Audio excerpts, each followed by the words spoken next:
Is it necessary? You don't have to. Can we do it at 5 o'clock and not, or should we just do it at 5:30? Let's just do it at 5:30. 5:30.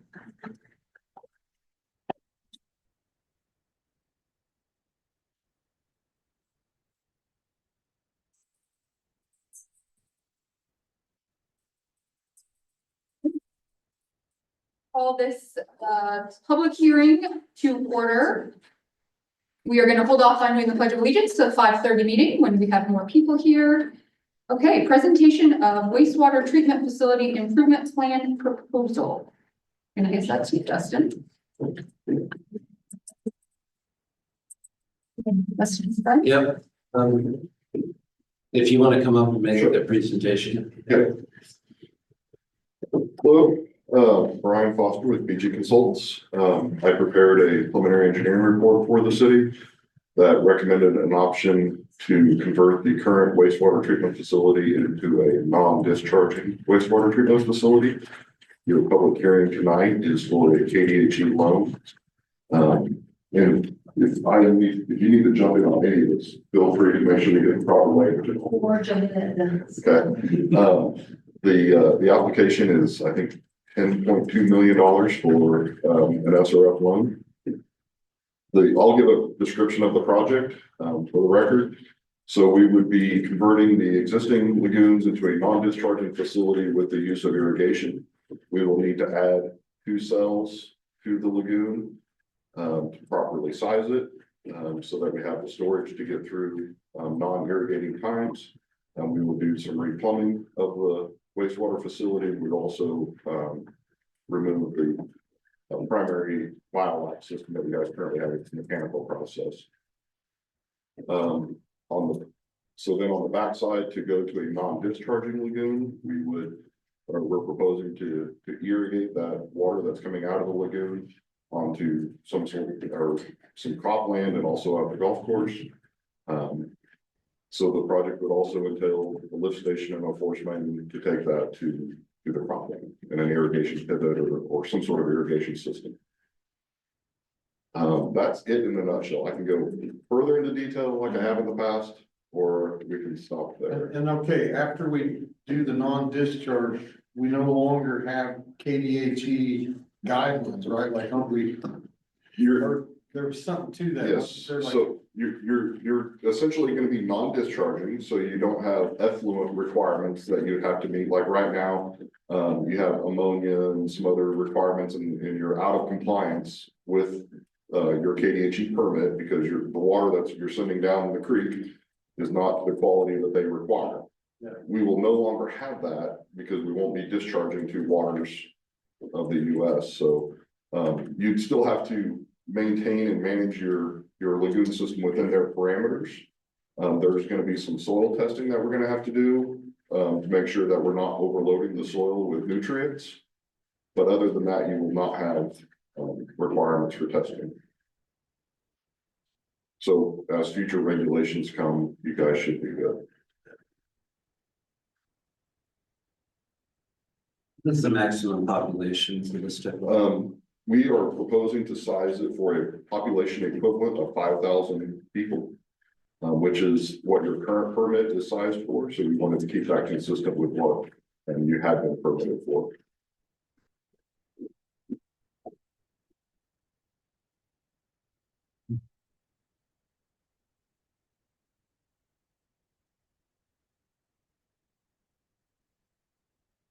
And I could go through more detail, but I know you have another public hearing and generally you open it up for public comment if there's no other questions from the governing body.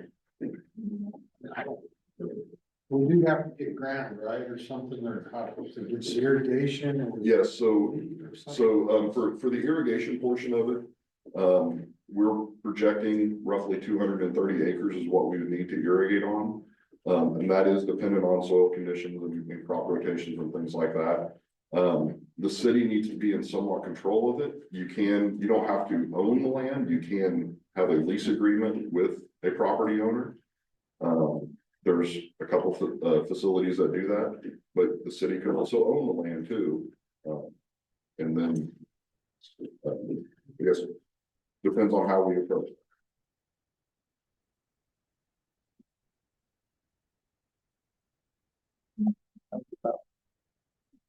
We'll open it up to public comment. If anybody has questions for Brian Or just general or comments. general comments. Yeah, Dave. Brian. Now, our golf course building water in. Now, that's quite a bit of land there that we want. Is that configured into your stuff? Yeah, and,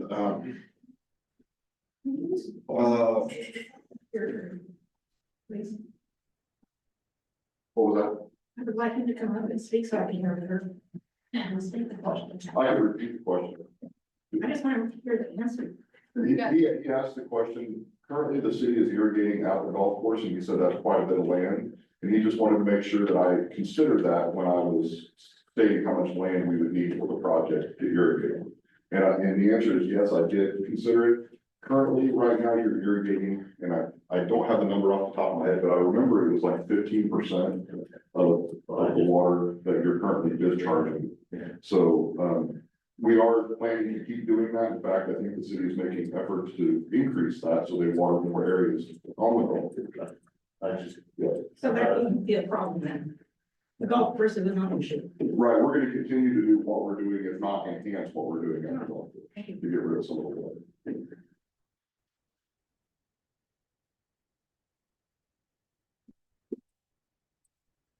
So do we have to, Brian, get a hold of, like, so is it city responsibility to find land, like farmers or?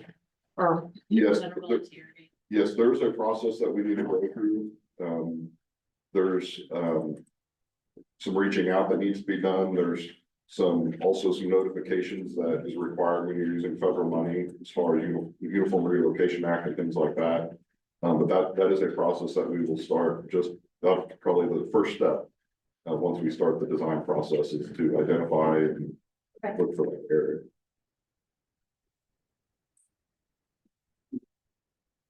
What's going to affect the people?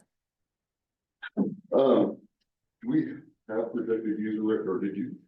Or ultimately, yes, good question. So the $10.2 million, of that, I believe you guys have $2 million, that is, that was allocated to you for a, loan forgiveness. So that portion's 2.6. I'm sorry, I don't have those numbers in front of me. So that would be reduced off the payment, but the rest of the loan, the city would be required to pay back, and that would generally be through user rates. Do you have user rates projections or? No, we're working on it. Okay, We've contracted with somebody to come up with those projections. okay. So that is not yet completed. What happens to the lawn pit that's up by me? The two lawn pits I got there, that some days are up, some days they're down. Will that affect any of that? No. No. Okay.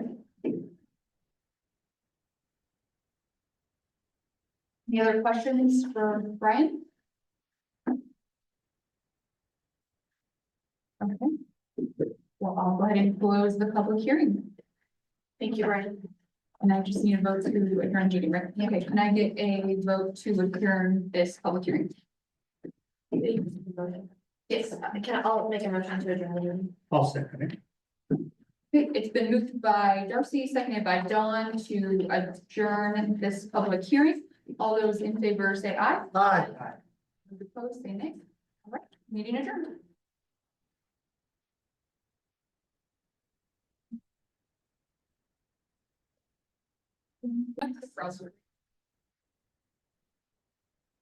I'll call this public hearing to order. We are moving the Pledge of Allegiance to the 5:30 meeting. Could you please sign in, Mike? Michael, can you please sign in? Yeah, thank you. All right, so we'll start with the presentation of 1013 West 12th Street condemnation request. Is that Delvin? Delvin and Steve? Steve and Delvin? The Steve Bishop Show.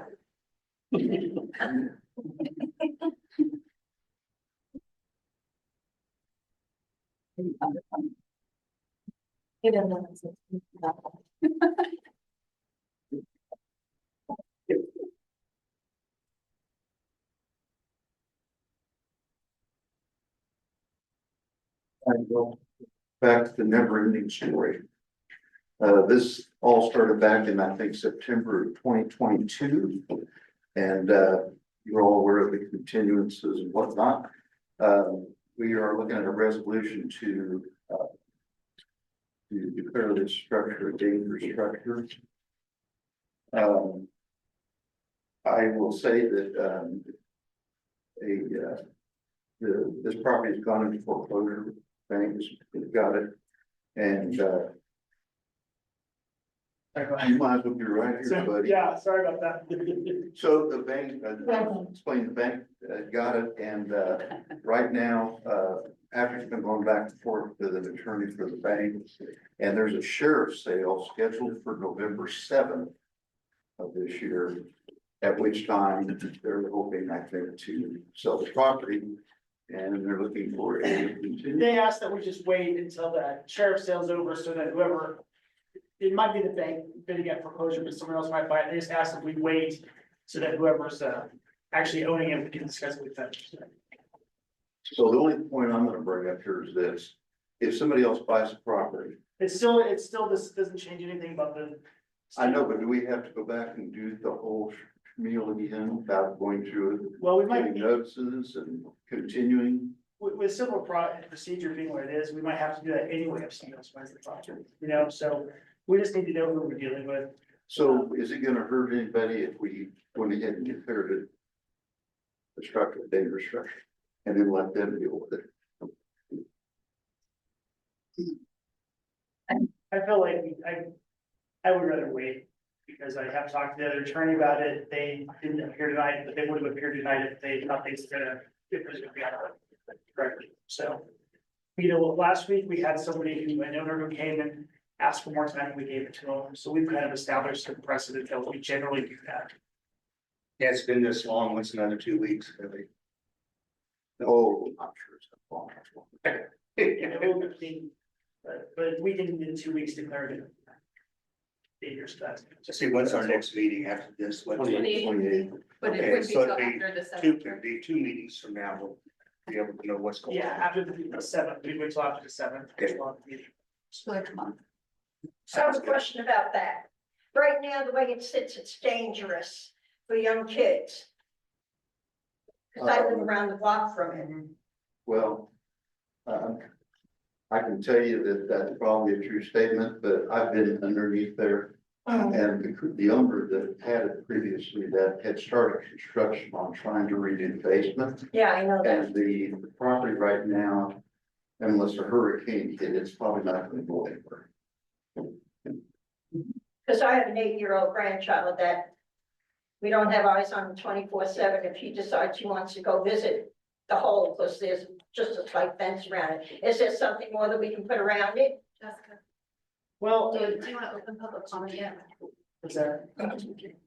Is it over time? Yeah. I'm gonna go ahead and open public comment Okay, yeah. for this.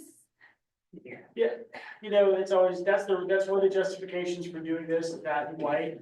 But at the same time, it's private property and the city can't just police everything, so, you know. It's a trespass, people aren't allowed to go out there, it's not their property, but we can't defend everybody from everything. So that's why we're in the process of trying to tear this, getting this torn down. But we've got this issue with, of a changing ownership in the middle of it, which is somewhat unusual, but, so, I mean. You know, they'll go out, you know, all we can do is tell people not to, we can't defend everybody from themselves. Yes, Michael? I just want to say, after some recent storms we've had in the last few years, there are properties that you wouldn't think of sustained damage has sustained damage. Dwayne knew what he was doing, he was the engineer, on different projects, different jobs he had, he worked having machinery and stuff like that. He knew what he was doing, and things fell, that thing is normal, even over 100-mile-an-hour winds that we had. We wouldn't be sitting here today, really, if he had been extended this permit to begin with, to finish his project. He was taking time to do it, doing most of it himself, but he was getting the job done. It wasn't sitting for 14 years, being blindly missed driving down Douglas Street. Right in the elbow, right down main Douglas Street. He's on the outskirts of the city limits there. I mean, they barely inside the city limits there, barely anybody would drive by his house, so what problem would there then? We're promoting this Grow Ellsworth thing, this Grow Ellsworth, how do you grow Ellsworth without sending somebody permit to finish their project, and have all the building materials right there, sitting there to finish the project? That's my question. City council did extend it at least twice up to 6 months. He decided to come back at some point in time to finish it, Yeah. that's when he got. We sick. we extended it multiple times. Yeah. Then city council also voted to extend it for him when we brought him to. So what happens if Patrick, if, okay, sheriff sale, nobody buys it, the bank still, then what happens? Then we'll have our hearing, unless they decide to fix it themselves before our next, before the meeting in November. We're gonna have, you guys will have the chance to declare it dangerous structure. So we're just pausing it. And for, they, other attorneys, we frequently do kind of give ourselves the courtesy of giving us at least once, kind of like extending a permit at least once. It's kind of a generally accepted thing, so. Frankly, I like when it's good to have some engagement with the owner. Sometimes, a lot of times you do these dangerous structures, you don't hear anything. So at least we are aware that the bank's attorney is aware of it, so they know it's gonna have to get dealt with in some fashion. They've kind of acknowledged So that. they have to deal with it though, they decide. If they buy it at their foreclosure, I mean, remember, so maybe they're hoping that an optimistic person who buys it to finish it, that would probably be a good scenario for everybody, because it would be great if someone bought it and finished the things that got started. We just don't know. And what happens if they don't buy it? Somebody will buy it at sheriff's, either the bank, somebody's gonna buy it, maybe for $1 or something. Somebody's gonna, and if no one buys it, then I think the bank's, the estate, either the estate or the bank is gonna own it. So some will know. After the 7th, we'll know who we're dealing with. But somebody else would be allowed to finish the project they want to do, or tear it down, what do they want to do, or what's the basis on it? Do they have to destroy the property, or can they finish what was started? They'd have to apply for a permit, and if they wanted to, I won't speak with the city staff to evaluate whether or not their permit application was appropriate. It would be. I mean, I would like, if somebody bought it, I'd like to see him finish it. I mean, Yeah. Yeah. From the administration's perspective, we just want to see someone finish the project. That's all we want. And when the city declares it dangerous, we're not saying they have to destroy it, we just want it to become safe, so if someone buys it and just secures it, that's fine, then it will no longer be in this process. Then it's not their problem, not ours. Any other questions for Steve or Patrick? All right, I'll go ahead and close the public hearing, and I have a motion for adjournment. Do we need to make them, so are we gonna extend just? We can't do any No. motions during Okay, the hearing. I'll make a motion. It's been moved by Darcy, seconded by Dawn to adjourn this public hearing. All those in favor say aye. Aye. All those opposed say nay. Meeting adjourned. I'm gonna call some people out.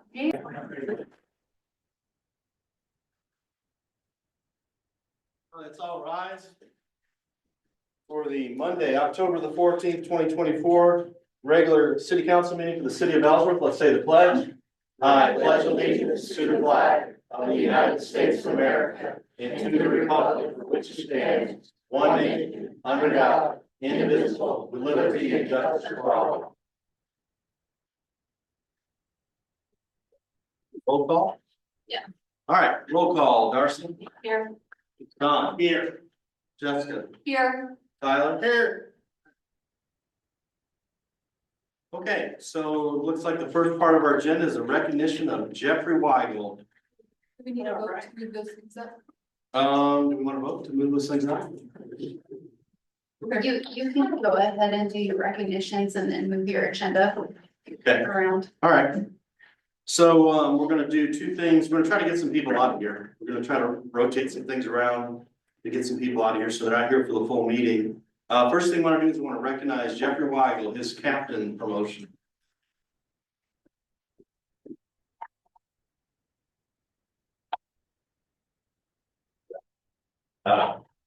Since the time I've been here, I've noticed that Jeff has really stepped up. He's helped me work through some problems, and he really does a lot for the city. I've noticed it's not just police related. Finding out what all he does, I figured I wanted to promote him to captain. Took it to Dustin. Dustin agreed that yes, we should promote him to captain and see how he does. So the Ellsworth Police Department recognizes Jeffrey Roygle for his continuous hard work and leadership with the well-deserved advancement to the rank of captain. Jeffrey's skills, knowledge, and mentorship have proven to be invaluable to his department, co-workers, and community. We're proud to present Jeff with his promotion this 14th day of October, 2024.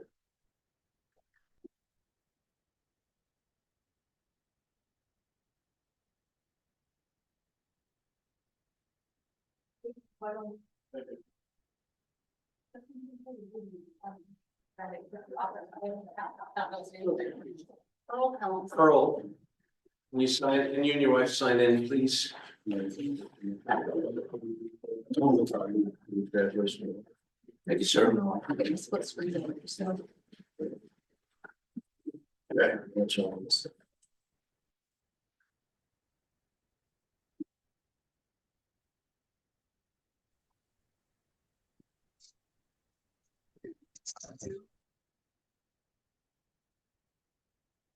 All right, next item on our agenda will be the Citizenship Academy graduation presentation.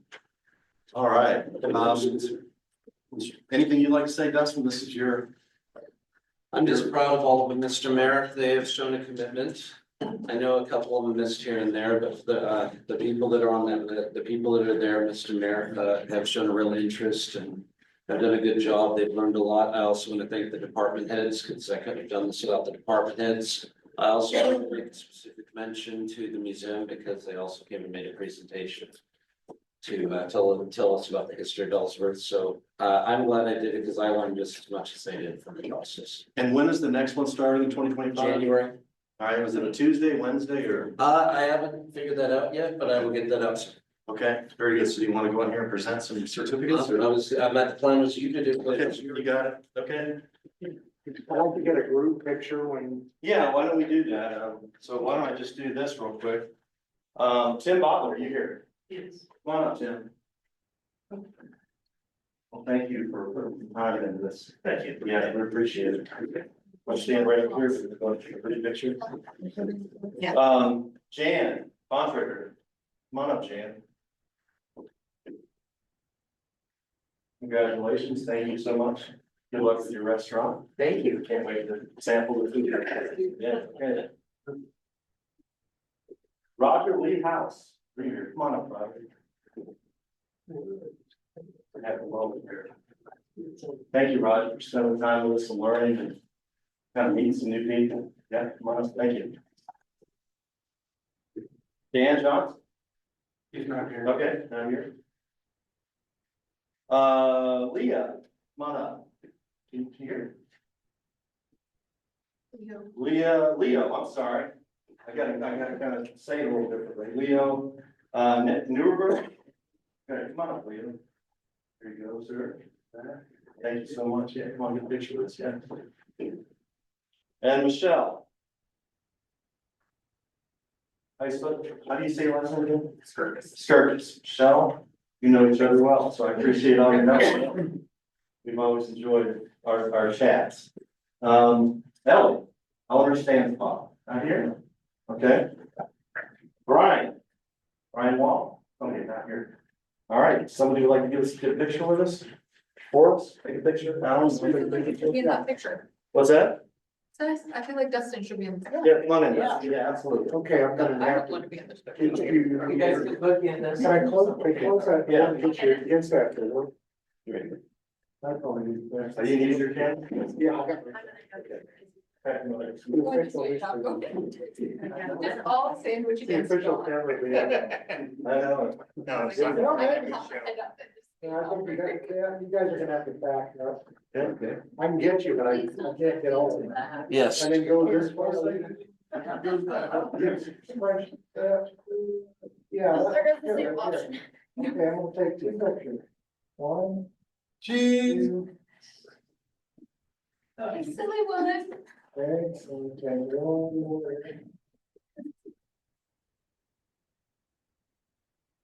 Thank you. Thank you, everybody. Appreciate it. Thank you, Leo. Great job, everybody.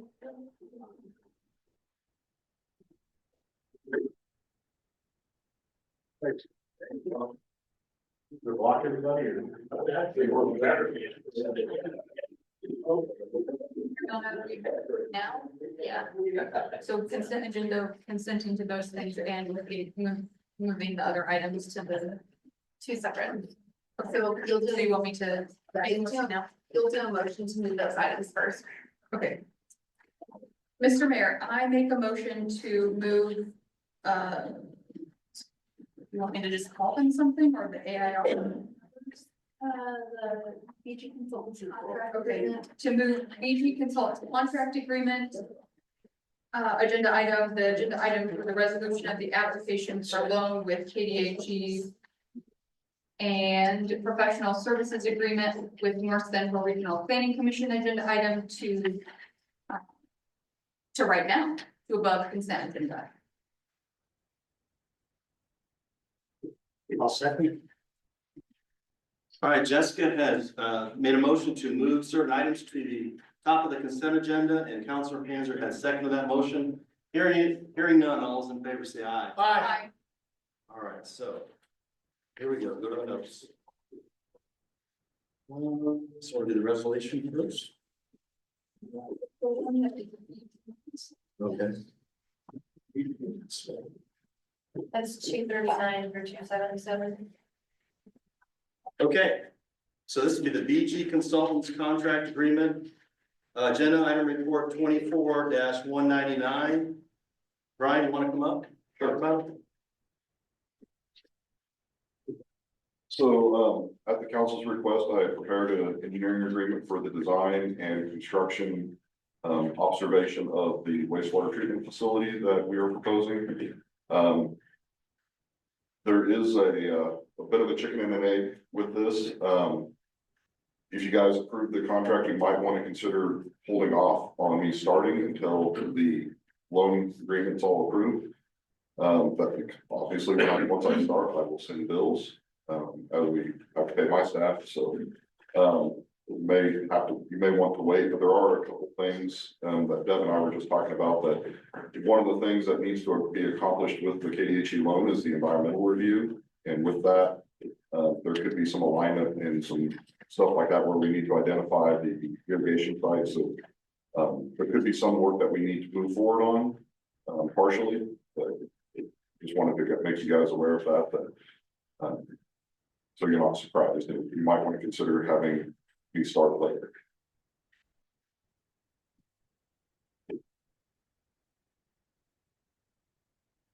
So right now, up to date, we're up to date on everything right now.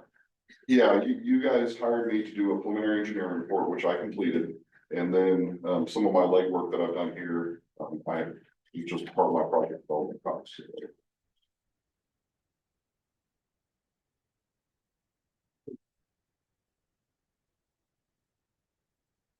I'm going to take a moment to thank the city clerk's office, Mariana and Angela, really hammered this out with North Regional Central Planning Commissioner Brian to help me get this done. I owe them and Brian a lot of thanks too with North Regional Central Planning. So they were a big help. Make sure this is ready for you to see. And as far as the start date, kind of a moving target, we don't know when all that loan stuff would be approved. Okay, that's what I figured. Yeah. We're at the mercy of the state, and we're also a little bit at the mercy of the environmental review. So they did request a cultural study be done, which doesn't surprise, but we will have to have another consultant come out and do a cultural survey for the site. And that's probably going to be the critical path method to getting your loan approved. But if the council so desires, I guess if they like to hire me, they might be able to allow me to at least do some preliminary work, possibly bill for that work, so that but then you guys could get reimbursed for that with the loan once the loan amendment goes through. So are the funds there to have and start, Dustin? It's the water sewer. We could make it so like his start date is just you, the two of you kind of work that out, you don't have to come back. That's up to you, how you wanna do it, yes. I mean, Any way to do it. Yeah. So we need to have a motion, to approve them to do the project, no? Yeah, right? Yeah. It's in. Mr. Mayor, I move to approve the agreement between BG Consultants, Inc. and the city of Ellsworth for the improvements of the wastewater treatment facility as presented, start date to be negotiated between BG Consultants and Dustin, our city administrator. I'll second that. Council President Coates has made a motion to approve the agreement with BG Consultants for the wastewater treatment facility engineering agreement. Council Bernard has seconded that motion. The agreement will be initiated between BG Consultants and Dustin at a time in the future. Any questions about that? None? All right, hearing none, all those in favor say aye. Aye. Opposed? All right, motion carries. I appreciate that. Thank you, Brian. Yeah, we've seen you enough up there, so. Yeah. All right, what is next, Justin? What are we gonna do?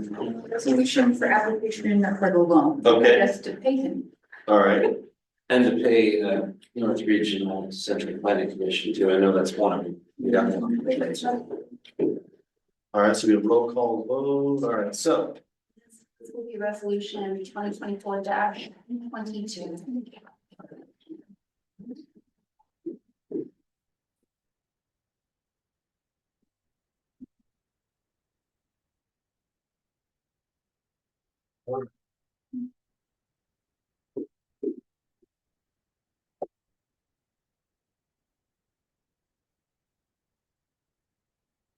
The resolution or the motion would just be to have Dan sign or does Dustin sign this? I believe it's just an application for the loan, right? Yeah. Okay. I'll make a motion to authorize the mayor to sign the loan agreement, in 2024-22. In compliance with the city of Ellsworth. I'll second. Go ahead, Tom. Can I make just a quick comment? Sure. Yeah, actually, hi, I'm Deb, Old Lake Regional Planning Commission. What you're doing tonight is not signing a loan agreement. You are, at this present time, considering a resolution, and you would be passing or adopting the resolution, which allows you to apply for the loan. And then the mayor will have the pleasure of signing a few additional documents in addition to the resolution. Okay, So, so I'll put the resolution in my. go ahead, Tom. I'll second that. All right, Thank you, Deb. Councilor Panzer has made a motion to sign the resolution for the application for loan with KDHE. Councilor Bernard has seconded that motion. That is, what is that, resolution 2024-2022?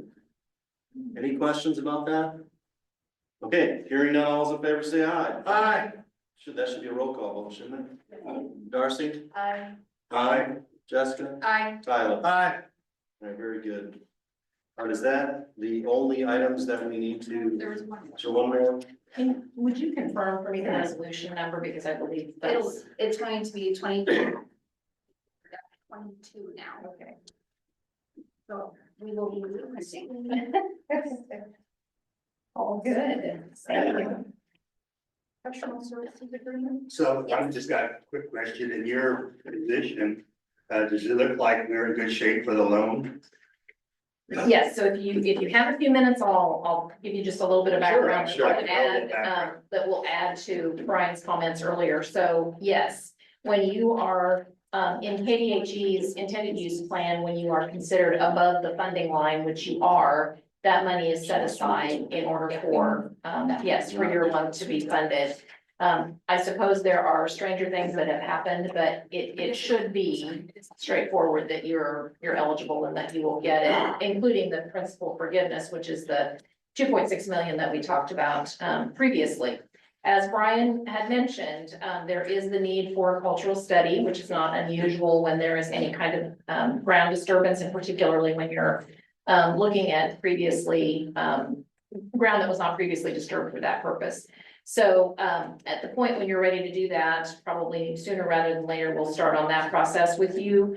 And then, there's also going to have to be an update to, the farmland conversion part of the environmental review as well, because, potentially, that will be happening where there will be the expansion of your lagoon cells occurring. And as Brian also alluded to, there is a, uniform relocation act that has to be followed anytime you're acquiring, either as a purchase or as an easement, temporary or permanent, access to land. And so, we'll help guide you through that process, as well, which will have to be done before, you're able to solidify your purchase and secure your easements, any that are needed for that process.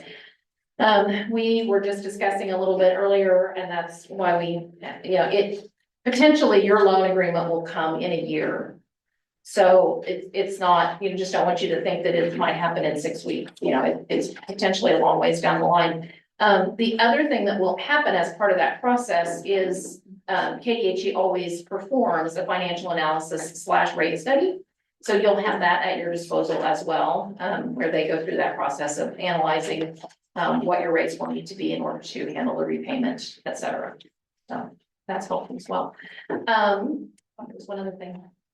Oh, question on our, I guess just on, the cultural study, back to that, I was just going to mention that I hope I am estimating that high, but that could be, 10,000, 10 to 12,000, depending on the size of the property that has to be assessed.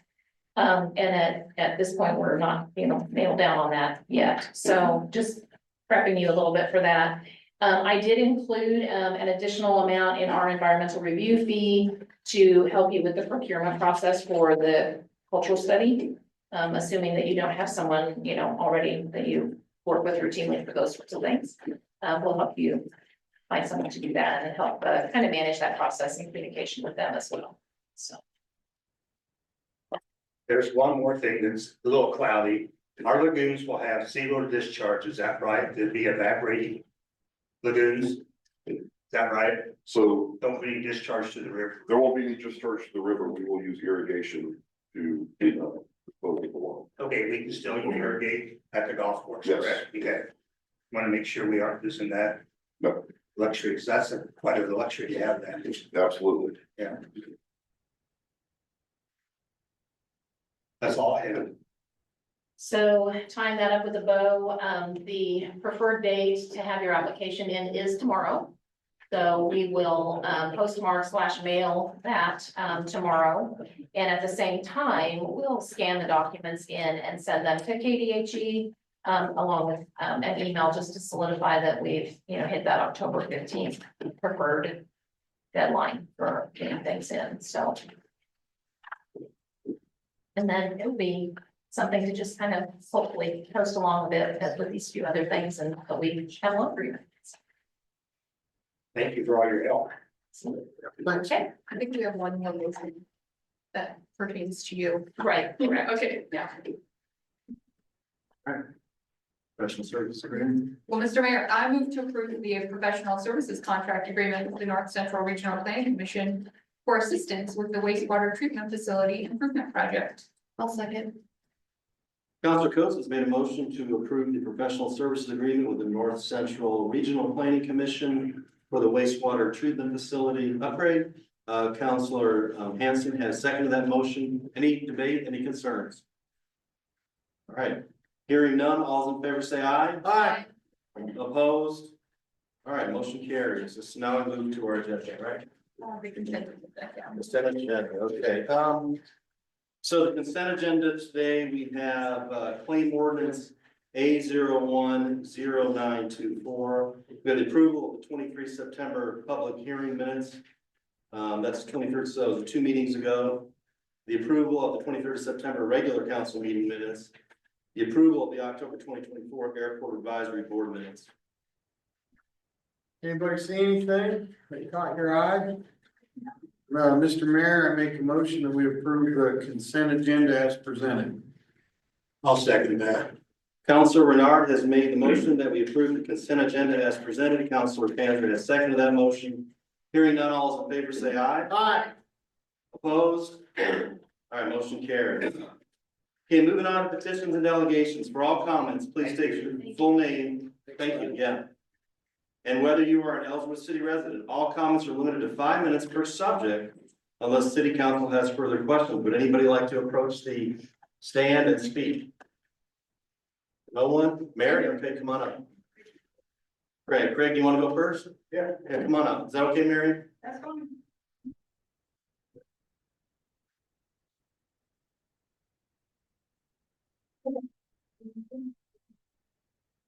Yeah, Craig Dingle with Midway Extension District, also a Ellsworth City resident. Just wanted to give you an update on the native demo garden area that I did this last year with the help of the cities, financial support. Very thankful for that. And I don't know if you've all had a chance to been by there throughout the summer, but it's well exceeded my expectations for the first year. And if I did send Dustin and Jessica some pictures, hopefully to share with you. If you look back when I started this project, essentially was in May of 2022. That area at Kunkel and St. Clair was a disaster. And yeah, it's been a slow process, but this year it's definitely been worth it. And the public comment that I got when I've always been there has been phenomenal. Everybody says they're happy to see that area cleaned up and it's the best that it's looked in a long time. And hopefully, like I said, I'll continue this for next summer and hopefully be putting in a few new plants in there to keep adding in. And also one of the goals I want to do is have a more permanent sign there so residents can like scan a QR code and learn about native plants and how to garden with them, and also help save our water, because one of the things I did try to do was water very sparingly with it. And I think I only watered maybe 10 times from the time I planted all the way through the summer. So it's just to go to show that you can garden with some very drought tolerant plants and still have something that looks good. Yeah, I drive by there every day 3 times, and the 34 years that I've lived up there, this is the best it's ever worked. You did a terrific job. Yeah, he did it with no help too, right? He asked for volunteers and nobody showed up. I had help with the plant. Artist Hoffman, she did help a little bit when she could, but yeah, she was very, very key in when we went and got the plants and when we planted them, so. Yeah. I look forward to focused on something else. Thank you. Did you last year or the year before? We just planted the plants this spring. But you cleared it 2 years ago? Yeah, in 2022, and then I just kind of kept it. Since we agreed, it has set us up. That was the date when I Yeah. showed up. Right. Yeah. I remember that, remember those things. All right, very good, thank you, Craig. Thanks, Craig. Yeah, thanks for your support. Anybody else? So Mary, you wanted to go, come on up.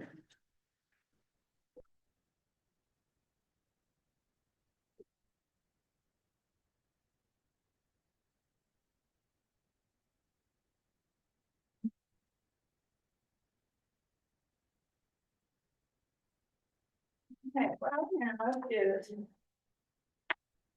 a one sentence statement and a one sentence question.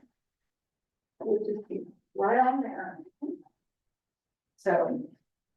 I thought you looked like that too. Okay, my name is Mary Ellen Schmidt and I live in the city of Ellsworth on Forest Road, actually.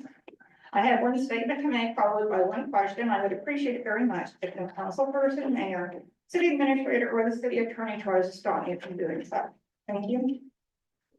Under tenet 3, Dustin Stambaug's conduct is unbecoming and unethical at best.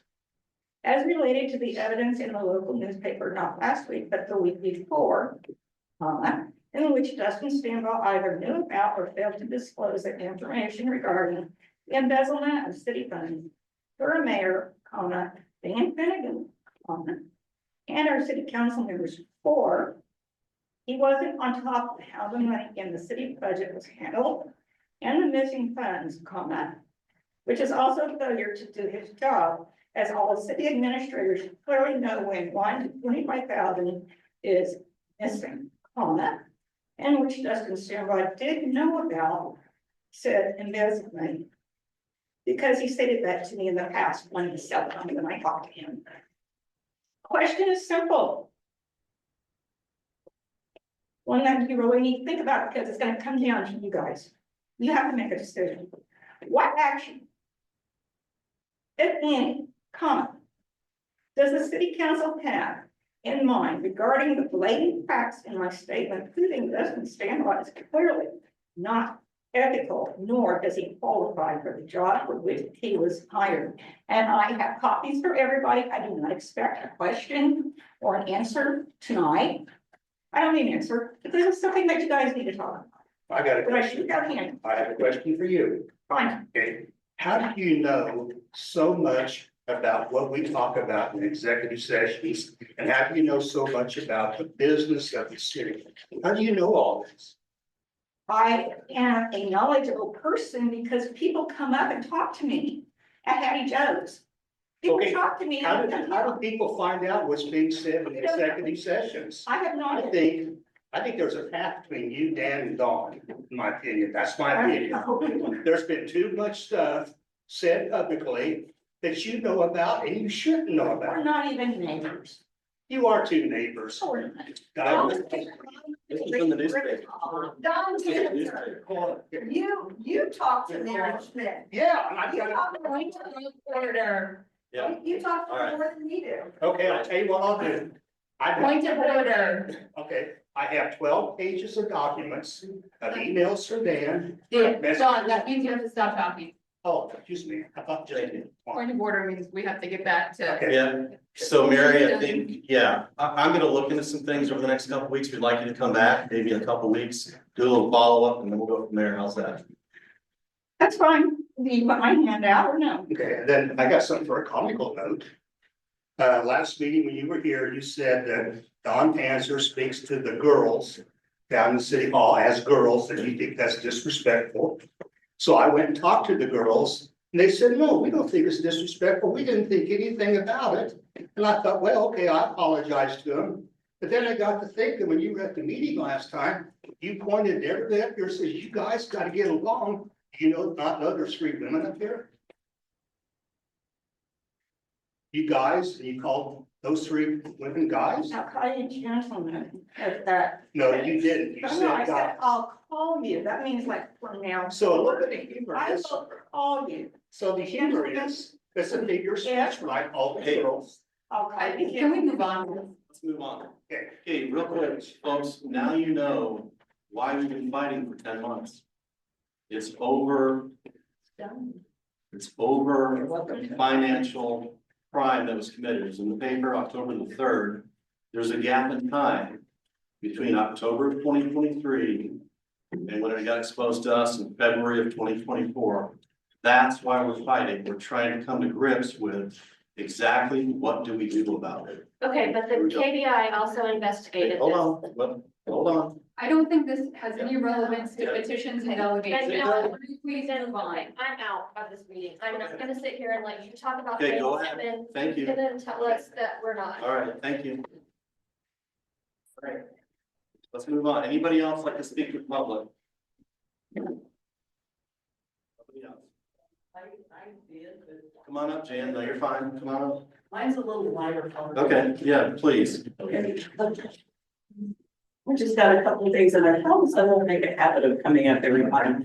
But first of all, I know I said something a couple of weeks ago and I just want to reiterate it tonight that the citizenship class that several of us have been attending for the last 10 months has been worth every bit of the time and effort that has been put into it. I've learned so much about this community, about the city, the city workings, the different city departments. It's fascinating and amazing. And I would encourage every citizen of this community and this county to take one of the classes and find out, because what the city employees do, it's amazing. And I know it's so easy to say, oh, they don't do anything. I just see them drinking coffee, you know, it's like, but you don't see what they really do. And it's amazing. So there's that. Point two, I don't know if this will ever be an agenda item. It's just, for me to you. I purchased the building across the street, the new Smoky Barrel, which will be opening soon. And in front of the building, there's a 30-minute parking space. And across the street, there's another 30-minute parking space. And I would not be opposed to taking down the 30-minute sign, because I look at that as prime real estate. That's what I call it. And I would not be opposed to having a 24 access parking for people. So I don't know the purpose of those 30-minute slots, but just my 2 cents worth. So Thank you. thanks. Anybody else? I, Yeah, come on up, Alan. one more thing, and it's probably due to my ignorance, but, I'm kind of a detail person, and you can either answer me or somebody can give me a call later on, and it involves the sales tax. I just had 2 questions. One of them is, if and when it's passed, how many years is it extended to? And the other thing is 10 years. 10, okay, I didn't think it was that long. The other thing is the flyer that my wife got, I didn't get one, says it's to service debt. Does it have to be earmarked for a specific loan or debt, or does it just go into the general fund? Okay, all right. That answers my quick question. Oh, I'm Alan Byron. Thank you, Alan. Yeah. Didn't recognize you. Yeah. Was there anybody else who'd like to speak to the council? That it? Okay. All right, moving on to unfinished business. We're gonna skip that. The condemnation update for 304 North Douglas Avenue. Are we gonna do that one? Yeah, we're gonna, it sounded like we wanted to table it, right? Okay. table it. Are we tabling 304? We're tabling, No, this is a good one. Oh, 1013. We're tabling 1013, but doing 304, okay? 304 was, you're here. Yeah, It's the garage. yeah. Last meeting, we tabled this because of the, we didn't know how far you want to condemn. After, hearing some other comments, I went back and, inspected the rest of it, and they got 2 add-ons between the garage and the recorder office. And I got pictures for you in there. I think them 2 need to be condemned too. Or at least at the very minimum, have an engineer look at it, because I don't think it's safe. And I think the back wall of the recorder also needs to be inspected to make sure if they tear down everything else, it's gonna leave that wall intact. And then on top of that, the back door to the apartment up there is one of the ceilings that's, looks like it could come down. They reinforced about 8-10 feet of it and resealed it. Now they have a board handrail there, somebody just put up. There's a cooking grill and stuff there. That's not gonna stop anybody from going out past where they reinforced it on the roof that's bad. So, my recommendation is they, get an engineer to assess the 2 add-ons to the back of the recorder office before we make a final decision. Is that something they have to do, or how do we? That's up to you. I don't feel I think it should be looked at. Alright. What would the cost be of an engineer, Delvin? Honestly, I don't know. I won't be guessing if I said it. Looks a little dangerous.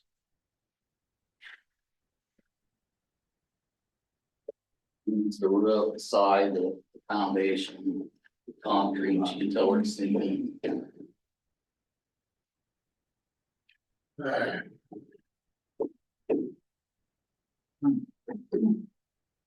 That's something like a Michael could do, like a local engineer, do we have a specialty engineer, It's a civil engineer. any civil engineer? Maybe look for one and see what it's gonna cost. Yeah. Right, It was 3. yeah, go from there. So that's something you want the city to price. Yeah, get some estimates, is that what you're thinking? Close to run 3 engineers, like, what would you charge to inspect this? Okay. Or does the landowner do it, the home? My opinion, you know. It'll be up to them. Yeah. Patrick Donahue said, I feel like we're on the right track. Yeah, I hate when I pop up and back and forth. I mean, the city inspector thinks it's, our opinion is, the city inspector opinion is it's bad. I think he's suggesting the owner has the opportunity to prove it's good. Okay, Yeah. okay, yeah. So we'll give them a shot. If they don't do nothing, we're gonna condemn it, right? Is that what we're kind of thinking? That'd be the next step. Okay, there we go. Perfect. I like it. Do we have to make a motion to table the 10, 13 and this then, or can we just like no actions taken? Table them both together, one motion. Okay. Go ahead. I would like a motion to approve, for council to approve the, requiring the owner to get 3 full, would that go in line with what the building inspector recommends? Yeah, I mean, they can only do one of it, they won't do it as long as they get a engineer. Or an architect. Yeah. Okay, so we need a motion to table our 10-13. We need a motion to have an engineer look at the structure. Like a certified engineer or a certified architect, like. Yes. Because we don't just want somebody that just graduated. Yes, at the expense of the homeowner. Property owner. Property owner. And then a motion to table the actual resolution until you have the findings from your engineer. And do we want to put a time limit on them, I mean, so they drug out for another year like it's already been? That's up to you. Yeah, let's put a limit on. Like 30 days? Hmm. 30 days? 30 days. Yeah. Okay, I'll try this. Mr. Mayor, I make a motion to table, resolution. Is that 2024-2023 for the condemnation of 1013 West 12th Street? Not 13, that's 12, it's 304 north. We were gonna do that one first and. Oh, take sorry, care of sorry. three. No, sorry, I'm confusing. Miranda, is it 20? You don't have to put a number to it. Just table, okay. Yeah. Okay, I make a motion to table the condemnation of 1013 West 12th Street until after the sheriff's sale. Yes. Did you want 3 motions, right? Or do you want me to make one motion on 3 things? One motion at a time. Okay, at a time, okay. I'll second that. All right, Jessica's made a motion to table the condemnation hearing for Douglas, 304 Douglas. Till we have an engineering study. No, No, 10-13. 1013, Okay, the one at the, right under unfinished business. okay. All right. Until after the sheriff's sale on November 7th. Okay, for the draft of 1013 West 12th Street, until after the sheriff's sale, Council Bernard has seconded that motion. Okay, hearing none, all those in favor say aye. Aye. Opposed? All right, motion carries. Okay, Mr. Mayor, I move to require the property owner to have 304 North Douglas Avenue inspected by a certified architect or engineer to. Is that it? Verify the safety. To verify the safety of the structure, Yes. 304, right? yes, Okay, at the expense of the property owner, Within how long? within 30 days. So do I need to say by November 14th? No. Or by the first, within 30 days, okay. I'll second that. so Councilor Coates has made a motion to approve an engineering study for the safety of 304 North Douglas. This will be at the expense of the owner. They have 30 days to go ahead and take care of that. Councilor Bernard has seconded that motion. Hearing none, all in favor say aye. Aye. Opposed? All right, motion carries. Okay, Mr. Mayor, I move to table the condemnation of 304 North Douglas Avenue until after we hear back from the safety study. I'll second that. We may do that. Yeah, so repeat that one more time. It's Okay, getting confusing. make a motion to table the condemnation of Okay. 4004 North Douglas Gotcha. until after the safety study. All right. So Councilor Coates has made a motion to table the safety study, to table the condemnation of 304 North Douglas until after the safety study. Councilor Bernard has seconded that motion. Hearing none, all those in favor say aye. Aye. Opposed? All right, motion carries. All right, so are we now on the 11th Street sewer extension probable cause? He doesn't even know where to start. It's been 6 years, Mr. Mayor, since we have been working with Mrs. Kennedy on getting her a sewer. I've heard multiple versions, but I'm gonna use her version because she's been through it. We originally were gonna promise a septic tank. Then we backed out the septic tank and annexed her in, and we were gonna extend the sewer. Is that correct? And she's been waiting 6 years on this. So I owe Kirk and Michael, Isaac and John with Kirk and Michael we have been doing a lot of back and forth with KDHE and we finally got it approved. So the question I have before you is right now, she is the only person on that line. So I just want to revisit because this is a big chunk of cash that we would be investing. Started out at $8,000, they were gonna put me in a septic tank, but Scott Moore took me out of county and put me in city limits where you cannot have a septic tank. That's where it all started. Then from there, I was like, okay, so now I'm in city limits, and then the next one came along, the next city administrator came along, and he turned around and he told me, I'll give you a sewer I'll give you a cesspool if that will calm you down and make you happy. Okay, so I was like, all right, then he went away. Then we got, I think Dustin was the third one. Now, Dustin and I have been working on this. I've been working on this over 6 years. And I got it done. So the question is, but I just wanted to revisit with council now that I've got it done and we've got the approval of the KDHE in hand. One is the agreement with the cost of it. And if I just wanted to ask a policy question. If we still want to go through with this, now there's a couple of different ways to look at this. One, she is the only person on the line right now. However, there is also options for extending housing projects that way. It positions us because one of the biggest hangups with housing expansion is access to utilities. So having the sewer there, we've already got water there, but sewer has been the major challenge of expanding in that area. So now we would possibly work out some deals for housing that way, which is mostly pasture and open areas at that point. So that's option number one. Number two, we can table it and we can service her septic. Because she is in city limits and as per the minimum housing standard, we do require people in city limits to have access to sewer, but also you can grant exceptions in cases too, if you would like to do that. For her What does project. she want? What do you want, Ms. Kennedy? I'd like the sewer line, since I'm gonna stay in city limits. I would have taken the cesspool, but now my cesspool's been there since at least 1994, and it's starting to cave. They told me for a while it's starting to cave. I mean, city services are usually more preferred than septic. That's correct. That's right. Generally, when you talk to anybody. Health and But welfare. also the house behind me, they moved in along after I did, but they are also, they should be coming along soon because they are also on a septic tank. So if I'm getting hooked, eventually they'll probably have to be hooked up too.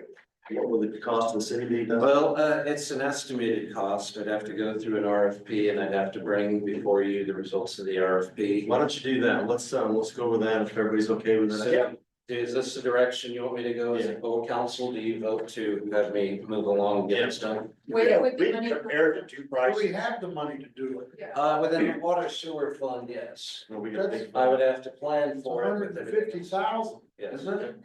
But that's why we have the fund. That's why I raise taxes. Okay, here's a question. What about, could we unannex her back to the county and put in a septic system brand new for you? That'd be a lot cheaper than $150,000, wouldn't it? That's your call.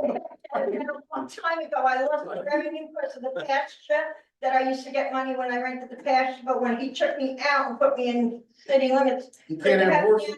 On there anymore, I couldn't have anything anymore. But she's on city water, so Yes. it would be best to maybe just give her a variance for a septic system there. Could we do And that? she could still stay on city water, isn't that right?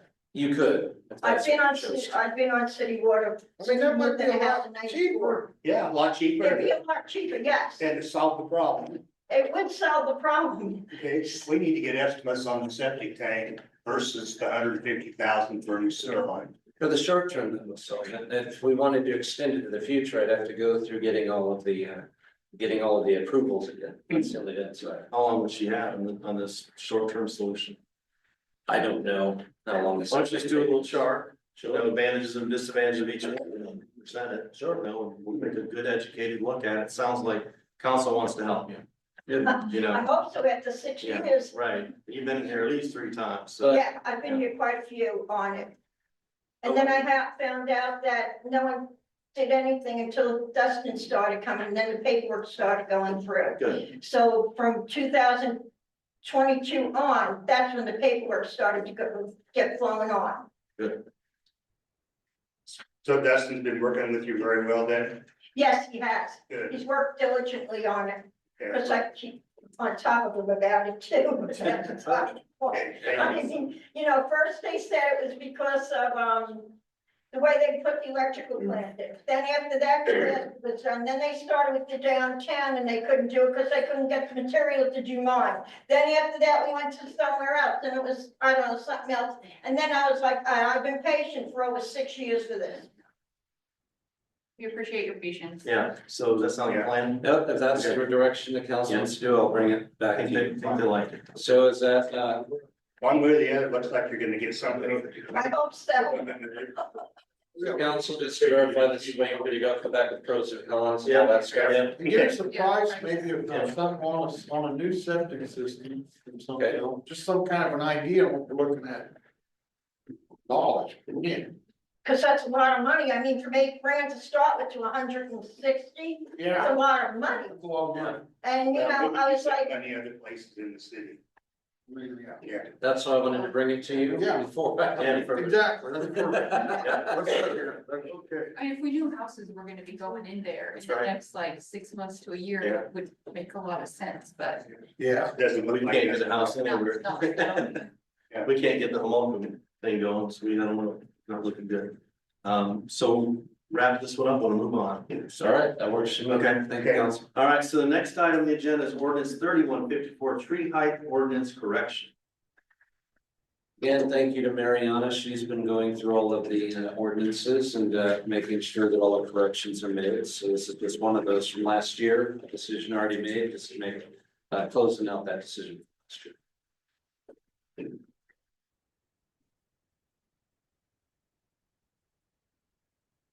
Just to make the same motion. Approve ordinance 31.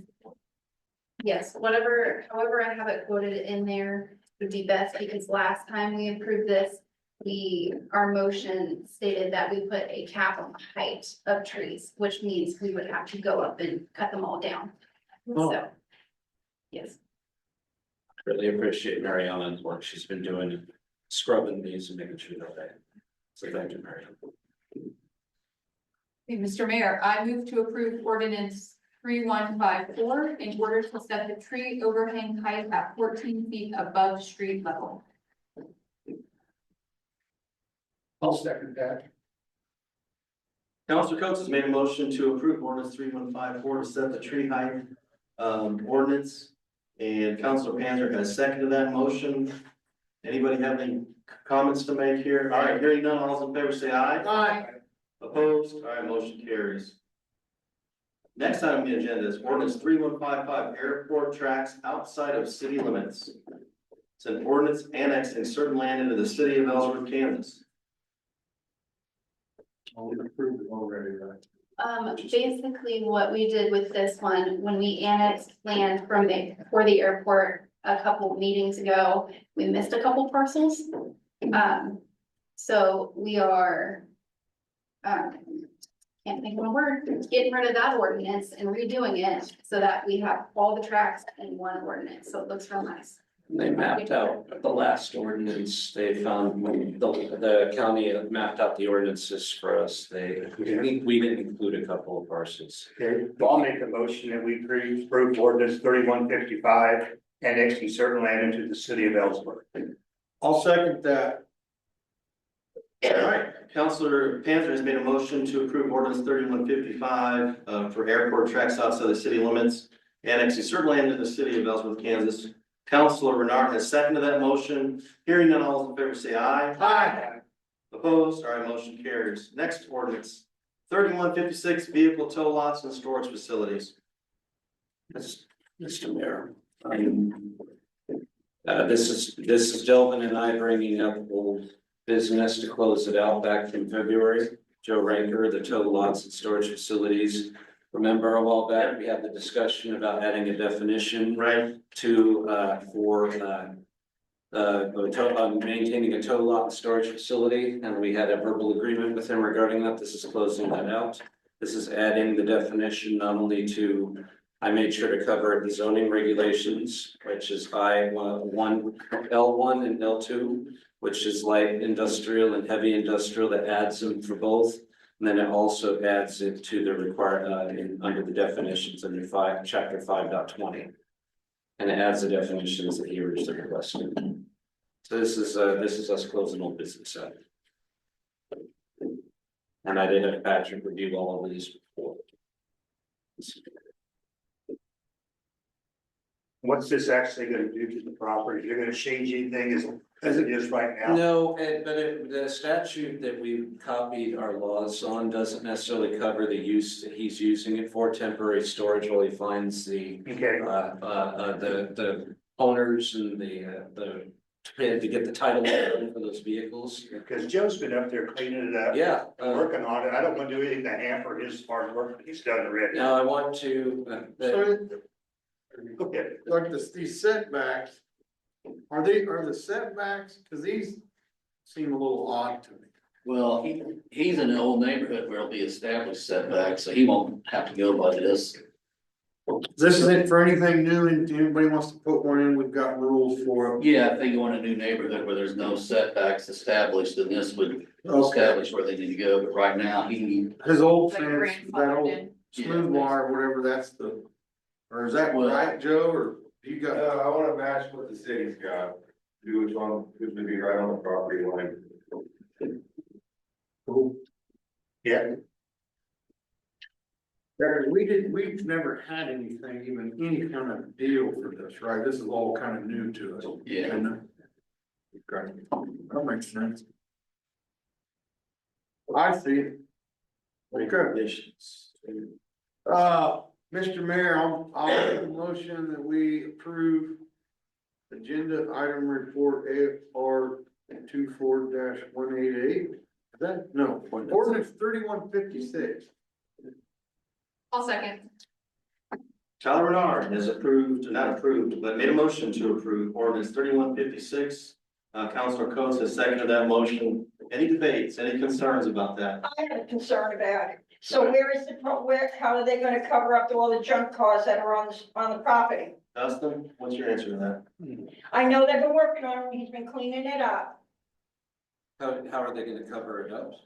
I don't know, that's why the trees were planted there, so it would cover it Well, up. that's partly what the discussion is about, is he's looking to install the opaque fence and use, but the statute provides a couple of options. One is the opaque fence at least 6 feet. Right, And then the second one is he can use trees at almost 6 feet. So he's already agreed to do that. That's why that's why we're confronting this, because he came to ask us. okay, And so I'm following through with. because it all tails around my house, that's why I was asking. Right. No, he's, I really appreciate Joe. He's been very patient and cooperative with us. All right, so I think, anybody else got a concern? All right, hearing none, all those in favor say aye. Aye. All right, motion carries. Looks like we're moving on to approval of agreement, number 713-24 with the Alfred Benesh and Company for K16 Kunkel Drive intersection improvement project. So this is my request to execute the agreement we have with Kunkel Drive, the Kunkel Drive turn lane project that we picked the bid for with Alfred Benesh and Company. And this is for the turn lanes. This is the amount of the engineering that could potentially be up to. We're responsible for 5% of that. Yeah, we picked them. Yeah, Especially because what it's coming around. for the engineering, Engineering. yes, Okay, preliminary engineering. Where would that money come from? Like what account? Sorry, Heather. Yep.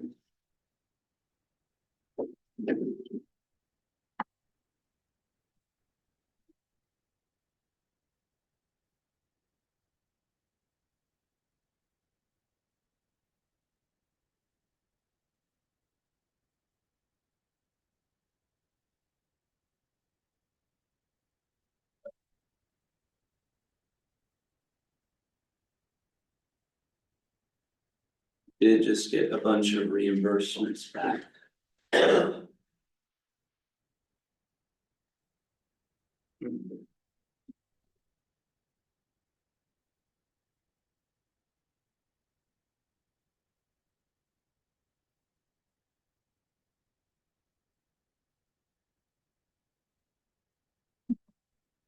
May I get back with you on that, just for the sake of time?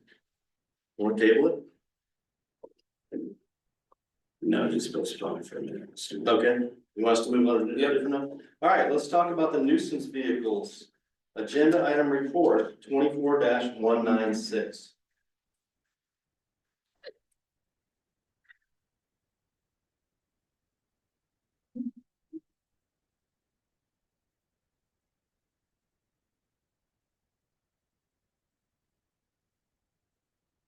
Hi, Guys, go ahead. Yeah. We had a brief discussion, last meeting in regards to, starting a campaign to look at getting rid of some of the, junk vehicles around town.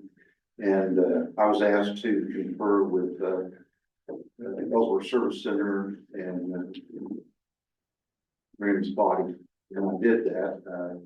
Mr. Groff basically said, you call me and I'll tell it. Randy, he was a little more detailed. He provided me with a copy of the Kansas Department of Vision Vehicles to get clients for tow service stuff, and then he talked to me about some of the things that he runs into when he tows vehicles. So on that particular thing, there was a tow request authorized by. And it came under 3 categories: a driver, law enforcement, and a private tow. Underneath the private tow, in really fine print, it says attach ordinance or resolution. Now, I did find that there are some municipalities where they pass a resolution every time I go a bit. I know you all probably don't want to do that. Also, if private tow is checked, apparently there's a lot more scrutiny by the highway patrol in regards to possession of the vehicles. One thing that Joe insisted on was that we get a law enforcement officer to come to that location and run the VIN number. And that would do 2 things. Number one, it would let us know if the vehicle was stolen. And number 2, it would tell us who the registered owner was. And if you're all familiar with this kind of stuff, you know, some of these vehicles belong to past relatives, or they were their vehicle when they were in high school. I mean, there's all kinds of things goes on. So, so I talked to the chief of police, and the way this would go down would be that, as I said before, we would contact them and speak to them about moving or getting rid of the vehicle, and leave the door hanger if we didn't see anybody. No action was taken. We'd go through the nuisance violation order, which would give them some more time to get rid of the vehicle. And then if that doesn't go, then I would send them to municipal court.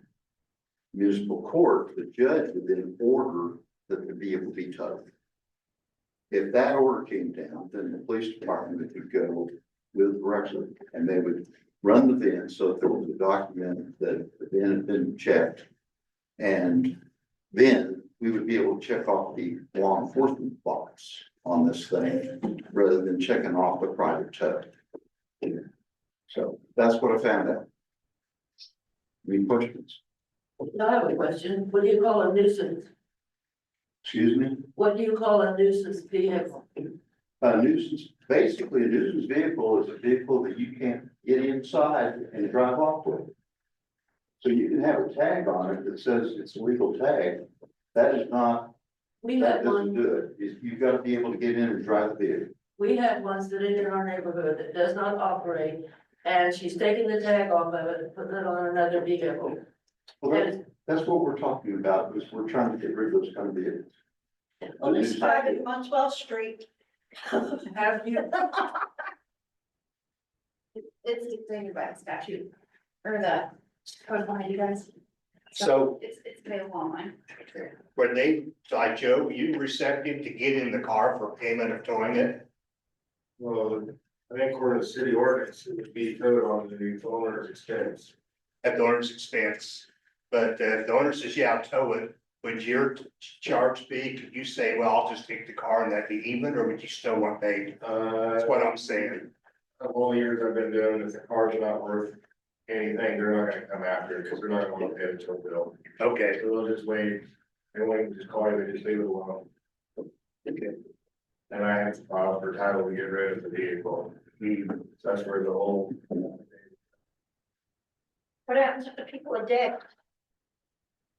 The car's sitting there. I guess we take it out the cemetery. There's 5 of them on 12th Street. There's no room in the cemetery. The title, I got to. 12th Street's got a lot of jams too. Okay. Very good. Thank you. Thanks, Steve. Thank you, Chief.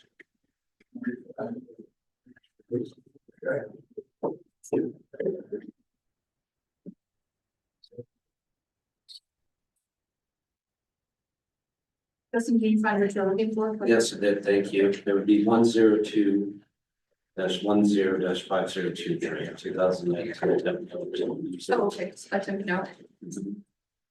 That's utilizing funds that we've been reimbursed. I don't, we would have enough money that time. Yeah, I just. I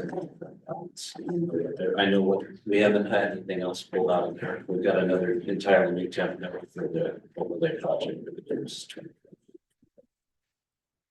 We are trying to close out the 2019.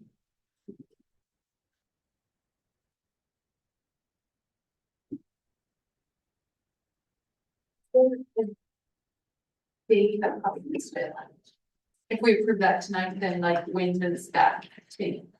When does it start? Contract itself. Like, yeah, like as soon as it's signed. As soon as it's executed, I'll send it back.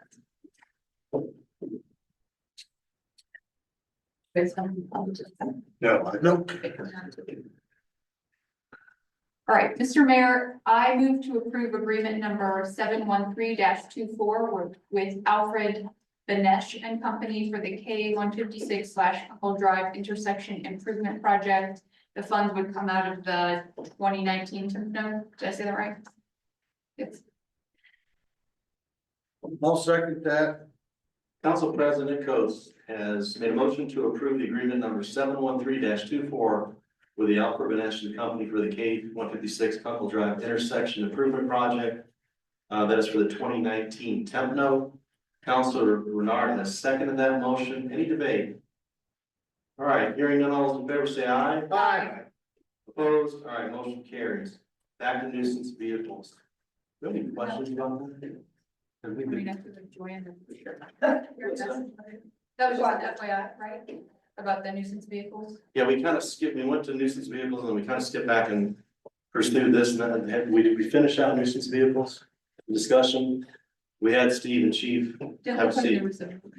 No, there was no motion made. You want to table it for the next meeting? There's a Well, lot. it did look like on the list that there, we needed to make a motion. Well, I guess what we're wanting to know and why I've asked Steve and them to come here is to make sure that you're all right with us going after these vehicles. Because it is a campaign that he hasn't, that we were gonna start kind of like what we did with tree height last year. And so we felt it was better to come talk to you and see if this is something you would have our backs on. What do you, like, what if they got a car that's been there a while, 1 car, or 2 or 3, or what is it? There are 5? like, yeah. We're targeting our worst offenders, one that we know the car's been there like years. Steve, correct me if I'm wrong in any of this. And so if we called both George and Joe, are we requiring them to use this certificate of compliance? Can that be something we mandate? That's your call. Steve, I could use your input on this. I'm sorry, I didn't get the question. If we ask George and Joe both to tow these vehicles, are we going to require both of those gentlemen to use the certificate of compliance?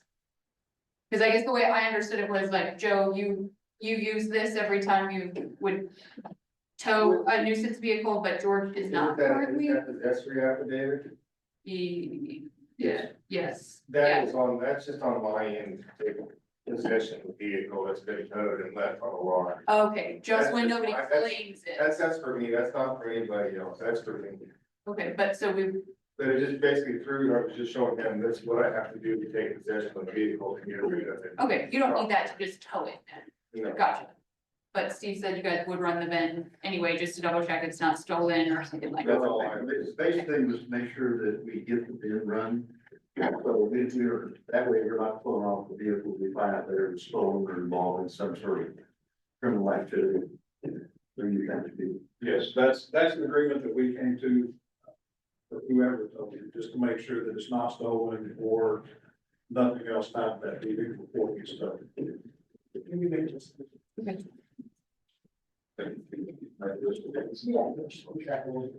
Yeah, that's why they call us.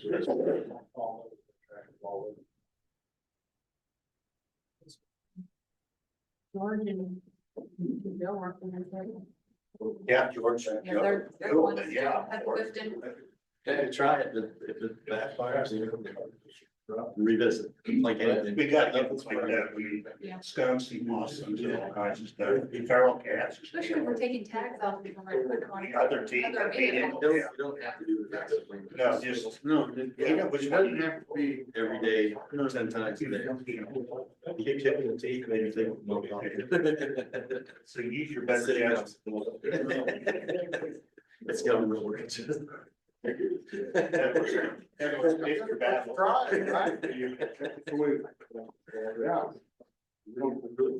Yeah.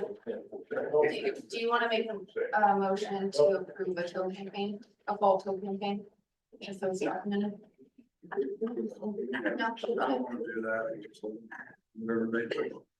Yeah. I don't think calling it a fault. No, that's fine. I just would rather visit with you about it because you might get some people. If you choose to do this, so I'd rather talk to you. We're used to. I mean, I guess the question I would have, like, who are we going after first? Like, how do we keep track of like how long that vehicle has been there? Who's gonna police that? Is that on Steve and, Stevens chief would be working together on that. yeah? So as long as they kind of have the right documentation to back it up, that it says it's been sitting here for 12 hours, like it's been days or whatever. Thank you, Councilman. Thank you, So Steve. what are we doing? You know, I'm, Owing vehicles. I know, but what are you going to do? You have, I mean, you're just back and forth, give me something I can put in the paper. We're going to allow Steve Bishop and Chief of Police to police the nuisance vehicles Very well. and tow them as necessary. Use their best judgment. Very good. Period. All right, we're done with that issue. As far as I know. Okay. I will see how it goes. All right, new business, CMV license approval. False. Oh, come on up. Can I just ask these questions? Look at this. Hey, Rob, you come down here? It's scared them. Very good. Oh, you speak words? Hello, how are you doing? Yeah. Good. Jason and Carrie Kephart, we are residents of Ellsworth County for only a month. Sure. The city for Julie. Very good. Welcome. Yeah, well, It's been great so far. Good. So, this is our first hearing of any type, so we're new and here to answer questions and. Are you applying for a CNB We are, license? we've applied for a serial malt beverage license. We have sign the papers to purchase Hattie Joe's I'm coffee gonna house. ask you that, yeah. So That means you're from Maryland. we are from Maryland. Originally, we've been. I know everything. I work at the schools. Okay, so 10 years in Kansas.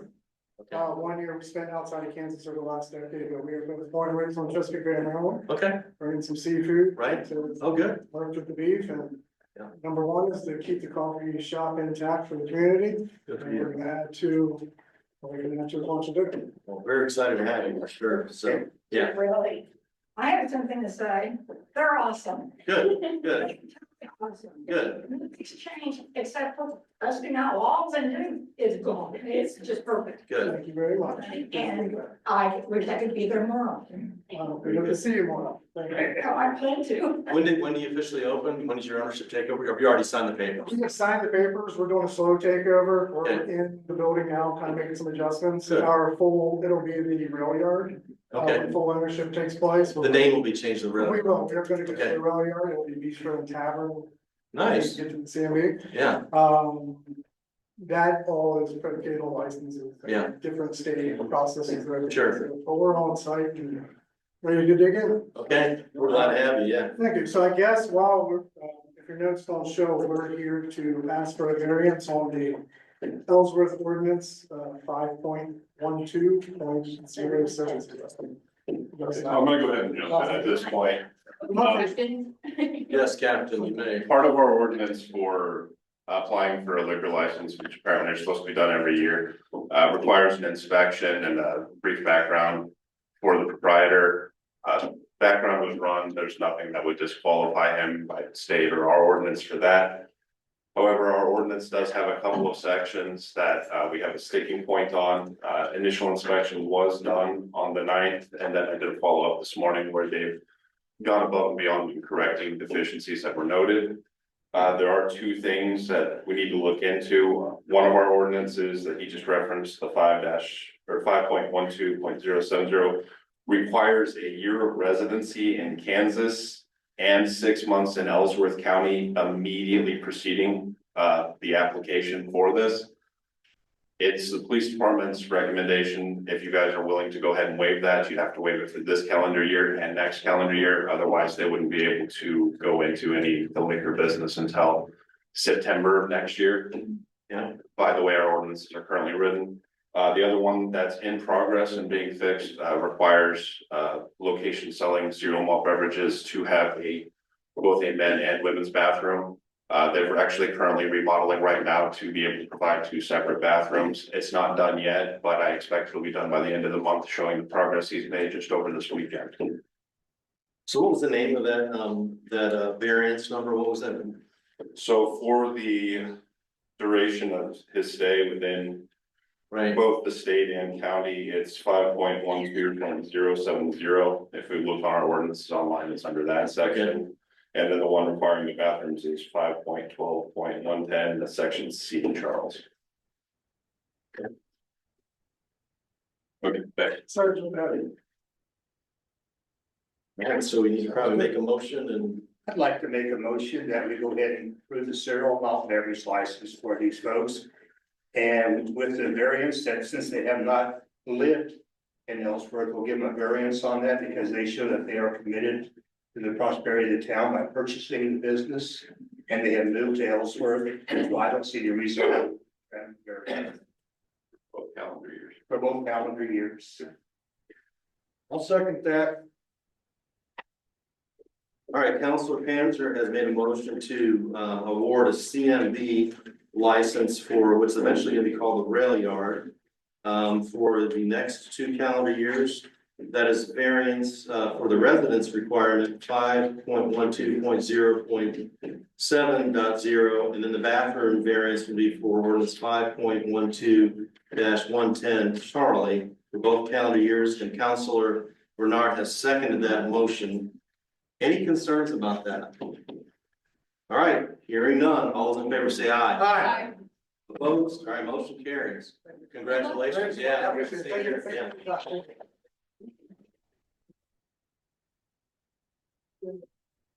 That's cool. Next item on our agenda is the valve purchase request for maintenance of Good Samaritan Assisted Living. Mr. Mayor, I request the purchase of the next, we are in the process of, we purchased a new digital meter, which took us 4 months to get. That's why that mound has been sitting there in front of Good Sam. We've got the meter, but the issue is now trying, the entire setup needs to be rebuilt. One day, we also found during our last valve maintenance campaign, when we last serviced this, that the valve in front of the meter is open, stuck in the open. So even if we wanted to replace the meter, we can't because of reasons. So what we want to do is on that line, we would like the ability to install 2 hot taps in the main, in the source of the water main. It's about 12-inch water main that runs along 14. We'd like to install one right before it gets to the T section that services the Good Samaritan House. And putting that there will help us shut it down a lot quicker and a lot cleaner and a lot less water wasted, because the closest valve is all the way at the intersection. So it means that is a ton of water that would spill onto the grounds, whereas if we put the valve right there, it would reduce water loss while also giving us additional capability, because 10 to 12-inch lines is about 1/3 of the town based on the maps that we've got. So there would be a justification of cost for that. It would come out of the water sewer improvement fund, which has about $300,000 left in that particular fund. Where is this exactly? I'm confused, because it says assisted living up here, then it says Samaritan House. Where this is. So Is it right, along the- yes, it is. So the main comes from the water tower over by the golf course, goes up 56, cuts across the field and then down 14. And that's the service, that is the line that serves the Good Samaritan and all the residents along that line. The problem is the closest valve that we have is in the middle of the field, which means there is about a good 50 to 100 feet of 12 inches plus 12-inch line pipe of water. That we could shut off that valve, but then in order for us to even service it, all that water would have to empty out somewhere. So there's 2 things I'm looking to accomplish. The first one is to get because right now the base system allows us to hot tap 4 to 8-inch lines. So we've got that taken care of in town. But there's multiple places where there is 10 to 12 inches of line that we do not have the capability of hot tapping. So that's the next installment. So I was killing 2 birds with 1 stone here. One, I get them additional an additional tool to continue to replace the valves in town for 10 to 12 inches. And then in the process, I'm also purchasing a 12-inch valve so we can install it there, because there's one right next to the building, the main building. There's one there, but that's after the part that we know, that's after the T section. So that doesn't help us with shutting it down where we need it. So installing one right before the T section, which is right near on the other side of the entrance where the big dirt mound is. Installing one right in that section would allow us to A, reduce water loss in the high pressure line, and B, give them the ability, because we got to rebuild that entire line up to the water meter. So we've ordered the water meter already. It's in our hands, but getting the line going there is rough, and we want to rebuild it. So you're saying that this is at Village Graves, like the long-term care facility, or is it at Prairie West at the? It serves all of that. Well, I understand that, but like, where are we putting this? Because you keep saying by the mound, I don't know where that mound is, like, the T intersection, I'm not quite sure which T Sorry, my intersection bad. you're talking. You know where the entrance is to the long-term care facility? Yes. There's a dirt mound that's been there for 4 months right across the parking lot. Okay, because again, I was just confused when you say assisted living here, good Sorry, my care bad. pass here, like. not really It's the good. entire, I guess. I understand that it's the whole complex, the whole campus, but It's right where the water goes into the complex. Okay. And that's what, it's right at that, there's a T section there. Sorry, I'm trying my best to describe it. if it's by long-term care, I can Yep. picture that. Yep. Thank you. And I've already reached out to Jessica Meckler, and I told her on the week of the 4th to plan for water interruptions. So she's already prepared for that. She's just ready for us to fix it.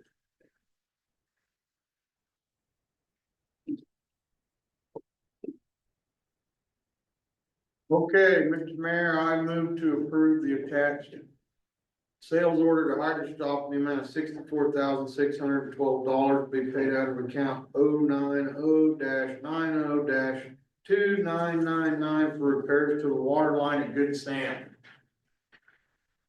I'll second that. Councilor Nars made a motion to approve the valve purchase for Good Sam's for $64,612 to come out of account 090-90-2999. Councilor Panzer has made a motion to, he has seconded that motion. Any debate, any concerns with it? I'd just like it to be known to the general public, the reason that we're having all this expense on these valves is because of the last 30 years of neglect we've had in the city of Ellsworth by not fixing stuff when it's been broken.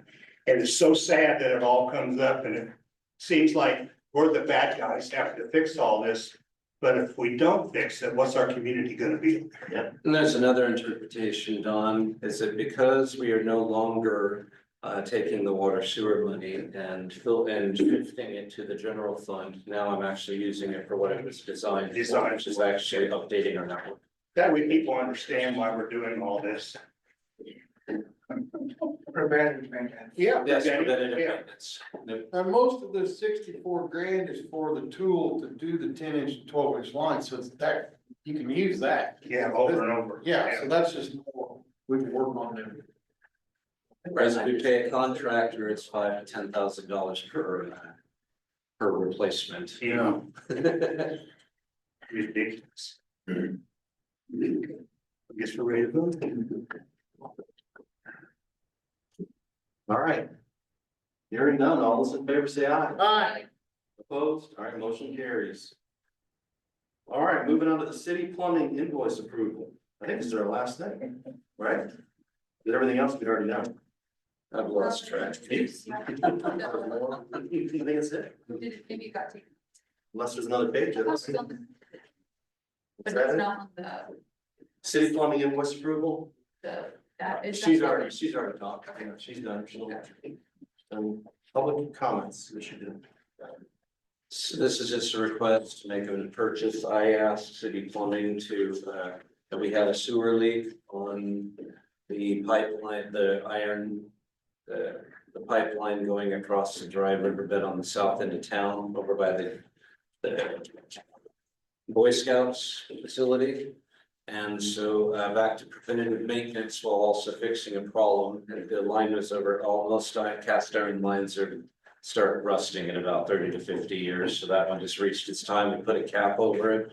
Once City Plumbing had the opportunity, he went ahead, we had to wait on pipe. Also had to apply for a state permit.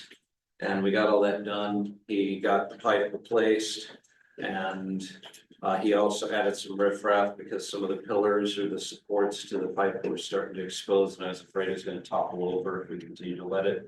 So he also added some riprap. Also included in this invoice is when he helped us during the Kunkel lift station. He lent us a couple of trucks.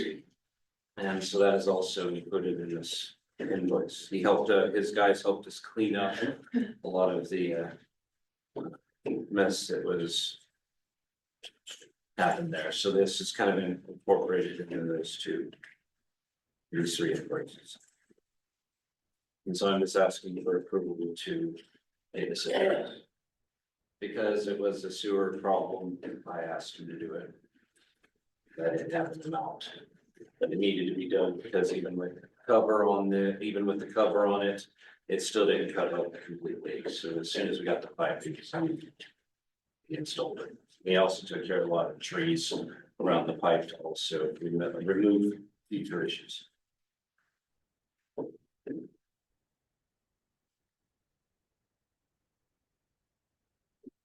I'll make a motion that we approve invoice of AIR 24-201.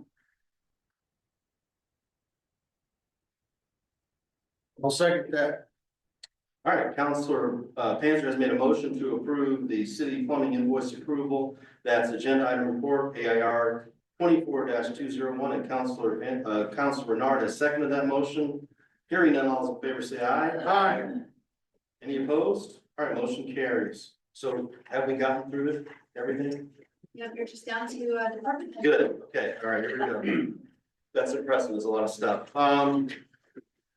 Steve, did you have anything, city inspector?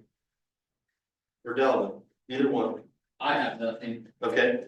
Steve's coming up. Oh, Steve, come on up. I won't take long. We are planning on having a community cleanup day this fall. It's gonna be on November the 16th, and we have I've sent out flyers and permission slips to the senior center and to the hairdressers.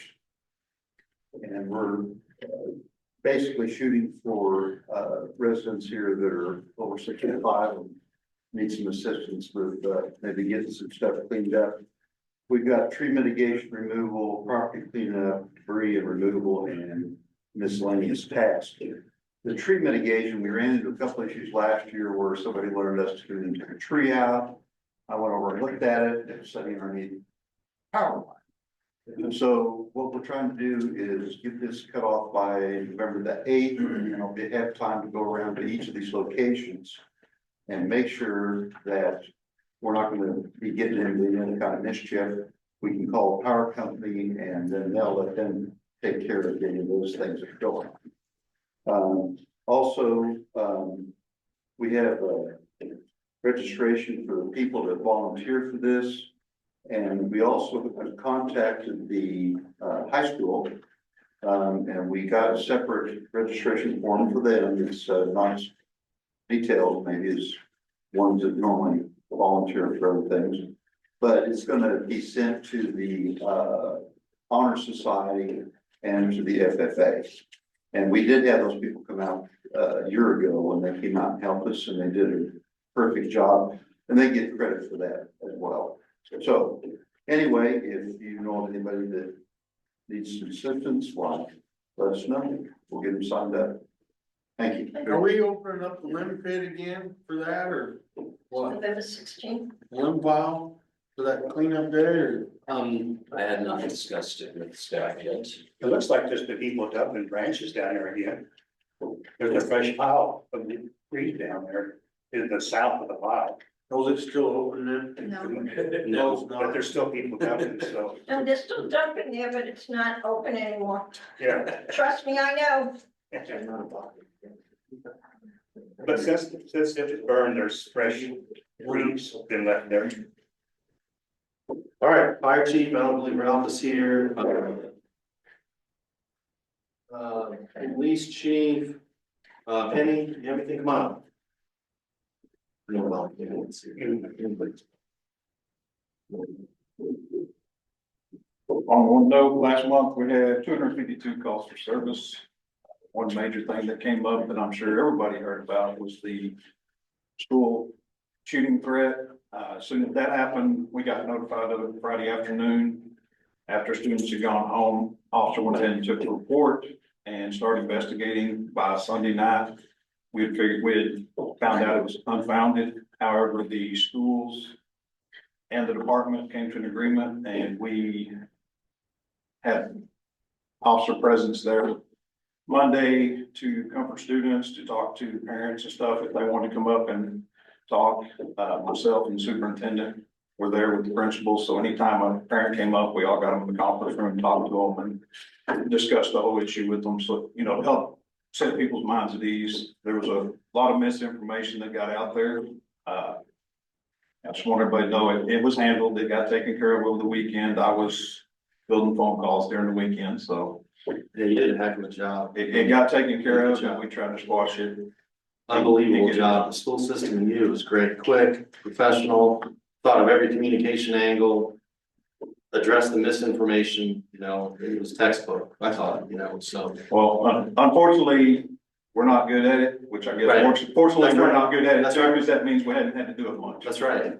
So So, it was so a where we learning, living. it was a learning procedure for me after 31 years. Right. So, Did a good job. also, Thank you. everybody.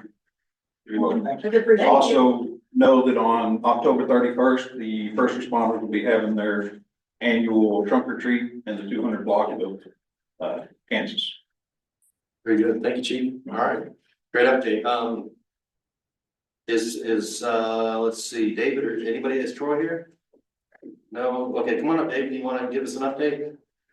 I don't have anything. Okay, No. all right, come on up then.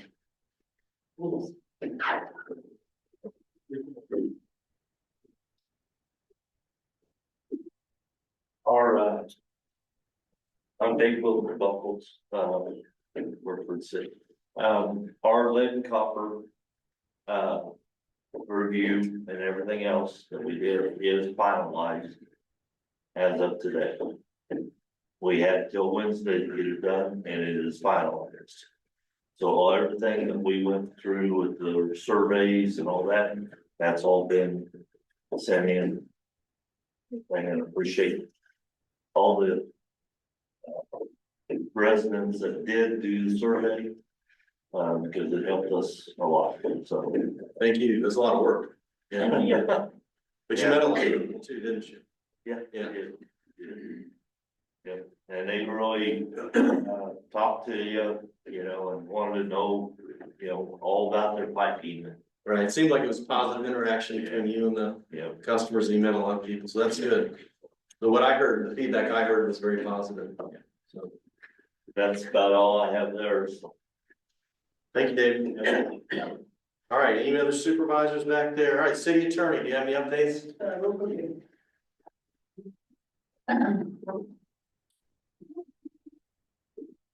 Patrick Robbins, City Attorney.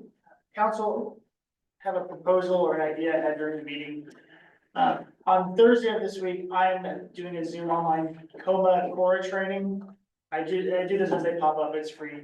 It's at 11 o'clock, otherwise I would recommend city council consider doing it. However, I don't think that's probably a good time for most of you. That relates to my second thing I want to talk about and then kind of combines to a third.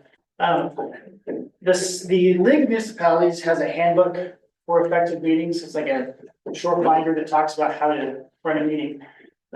City clerk and I were talking about Robert's Rules of Order and how that's not officially adopted as our rules. I think the city should adopt the league's handbook as the way you run a meeting. And that's the easy part, because that will take you 5 seconds. The hard part that I think will help the city most is then to have a staff-led training with the city clerk and myself and some input from Dustin to train you guys on how to run that handbook and also on the COMA and the CORA. Typically, when I have a governing body, I wait till there's an election cycle, and then when I have new people, I train them for CORA and COMA and those things.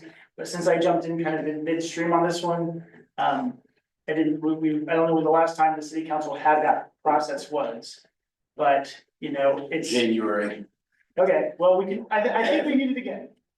Not everyone was there. Yeah, no, I think it would be beneficial, so, I don't have a proposed date, I know Marianne's been doing a lot of training, and so she and I have on our schedule to get together sometime and talk about what she's learned, and I think that would just kind of tie into this, and I think, you know, there's some important things that we just need to do. It'll take me that hour to train you guys and answer questions, and maybe just a reminder on how to effectively run a meeting, because really, it's amazing you guys have a responsibility and an honor to be city council members, but you set the tone for not only the entire city organization, but the entire city, and the way you run a meeting matters. Right, hey, is that in Robert's Rules of Order to slam the door and walk out of the room, or is that not? You know, what I fall back to is professionalism there. Right. And professionalism cuts more than one thing. Yeah. You know, I wasn't gonna address it, but I understand your point. I also see 2 council members that aren't here tonight, and I don't know the reason why they're not here, but because these meetings are becoming so difficult to run and so inefficient, you're close to losing your quorum. Right, I know. And We're about and ready. so, well, and I don't know the reasoning, but I wonder if some of it is because of, you know, I get anxious when I come up to the podium, and I do this all the time. Right, It's not easy, and you're gonna run out of people who are willing to sit in these seats, you're right. and then that's not good for anybody, so I think. We gotta taking look this- at everything. We gotta look at everything. Yeah, and taking it seriously, I think is important. Okay, I think maybe the next meeting, we need to look into that and maybe put it on the agenda and go and pass it. You know, just, and we need to look at it, we need to Yeah. review it. I have copies of it available. in the clerk's office. I was not going to write another resolution, and put it on this Right, agenda. that's right. So, It's something we need to review too, Yeah. so. It doesn't do us, but, and I appreciate that, Mayor. We need to I do want you guys to hopefully pass it, but it doesn't do you any good to pass it if you Right. don't read it and know That's what you did. Because that, the whole, and it's a good, simple thing, some of it we're doing already, but some of it, maybe you're not, maybe, it'll be a good refresher, and then think about what you're doing up here and why you're doing it, and how to get through these things better. Very good, thank you. Anything else? No, not for Okay. the there's questions. All right, no questions here. City clerk, you have anything? All right, city administrator. Training? You say you were Oh, going to training? Mandy and I are going to city clerks training on the 27th. We go down and start our training 27th through the 30th in Wichita for year 1 of Clerks Institute. It is a 4-year program. So we're getting started. It's gonna be great. All right, very good. Anything else? All right, Dustin. I did take some time to take 3 trainings. I went through and see, I was surprised, I was pleasantly surprised, Patrick. But it's just, it was for appointed and elected officials, just to get some leadership training, work on soft skills and continue to adopt that KLC path. I also went to Kansas Municipal Utilities. That's an organization we belong to. They advocate for all the utilities, including water and sewer. And it was a water summit. They hold one every year. I like it because it gives us a chance to talk to some of our elected officials regarding water and sewer issues. One thing that I was pretty happy about was, they actually started introducing bills to fix some of the problems that we gave them feedback on last year. One of them of which is getting our water sewer tech certified. That's been a huge uphill battle, especially for the level 2 water sewer stuff. And luckily, I heard data from that summit that kind of reassured me that that we weren't the only ones having this challenge. The passage rate for those tests is about 30 to 40% statewide, which means that there's a problem. They also told us that the KDHE's testing in particular is also being investigated. So we were kind of celebrating that because I know our staff has really worked hard. They've gotten our water level 2 out of the way. It's just been that level 2 wastewater that's really been kicking them in the teeth. So I'm really glad that the state legislature's taken the aim, and that's the great thing about being good partners with some of these folks as they advocate on our behalf. And then, of course, we went to the League of Kansas Municipalities. I enjoyed the coursework that I got there. Learned anything from decorum to how to strengthen our policies for my team. So I'll be introducing those based on the recommendations. I'll work with Patrick to get those started. But I just wanted to report to you that I am getting these out of the training, so I'm going to continue to apply them to my job. Thank you, Mr. Mayor. Very good. Thank you for doing that. All right, city council, Tyler, do you have anything? I just have something for you. I think what you said about Darcy making that little joke is very unprofessional. Okay. I don't know why you would have said that. No. Stupid. Okay. And maybe just think before you just blurt stuff out. Right. Like why would you say that? Because it was unprofessional, that's why. You made a You don't joke need to do about that. it. You made a joke about it. People joke, it's okay. Okay. Yeah, that's all I've got right there. That's what a narcissist would say. Yes, You know, when I'm done. That's all I have. That's what you you always. didn't need to say that. All right, very good. Jessica? I'm just gonna echo what Tyler said. Okay, very good. I'll echo what Tyler said, and I got a whole list here for you, Mayor. Very good. Okay. Okay, Crestview. From the Crestview and A Street, there are 2 signs that says no parking between signs. They're about 30 feet apart, maybe 40 feet apart. Granted, no one's parking between the signs, but the homeowner's parking their car on the right of way between the signs. And I don't even know why we have no parking signs. It's like from here at the back of the room. Why would we even have that short area? Is that why Groves? Yes. Okay, we did that. It's been a few years back because they were parking on both sides and Grog couldn't barely get through there with a record. We had like a late night tow. Oh, okay. And so we made it that little strip, so it was at least open enough to get to the intersection where you wouldn't have, cause it got pretty narrow with both, they were parking right there. That's why we did that. Okay, does he still use that? Does he have a record at home? Does he have a Well, record? sometimes I know he does sometimes if it's, you know, 3 in the morning, he might just drag his rollback in there. Makes sense. Park. Okay, That was why we did it, because he was complaining about that. It's probably been 3 or 4 years ago. okay, it was brought to my attention and I didn't know, so. Jeff has some input in the I back. don't know, drug does will do that, he takes it home during inclement weather. Okay, Yeah. So he can have it respond from home as opposed to struggling through the snow to the service station. That's the call. Makes good sense. So it is still utilized, at least in the winter. I found it kind of strange that the homeowner though is parked on top of the curb between the two signs. I didn't know if he was trying to make a point or what the situation was there. They have multiple cars in their yard. Okay. The car problem. Okay. Next, there's been a lot of controversy about the parking lot over here. Last Monday, I went in and visited with Dan and Andrea. And I said, what's it gonna take for all of us to get along and get together on this? And Andrea had some ideas, Dan had some ideas, I had some ideas. I said, would they be open to the owners if we did the liability insurance on the lot and took care of the snow and gravel as it needed and allowed free public parking on the whole lot? Because I feel if there's gonna be any money spent there, anything from the city, it has to be public parking. And he called back about 1:30 Monday afternoon, says, absolutely not, no public parking. So it's my opinion that the city just stay out of it and have no more to do with it. Mr. Ninja. Correct. Yes, I just wanted you to know that he told Dan on Friday that he was not going to entertain this. well, okay, Just wanted to- because I talked to him on Monday and I told him, I said, if you're not gonna make a public parking, I'm not interested at all. Because you can't use city funds on a parking lot that doesn't have public parking. May I say something about, yeah.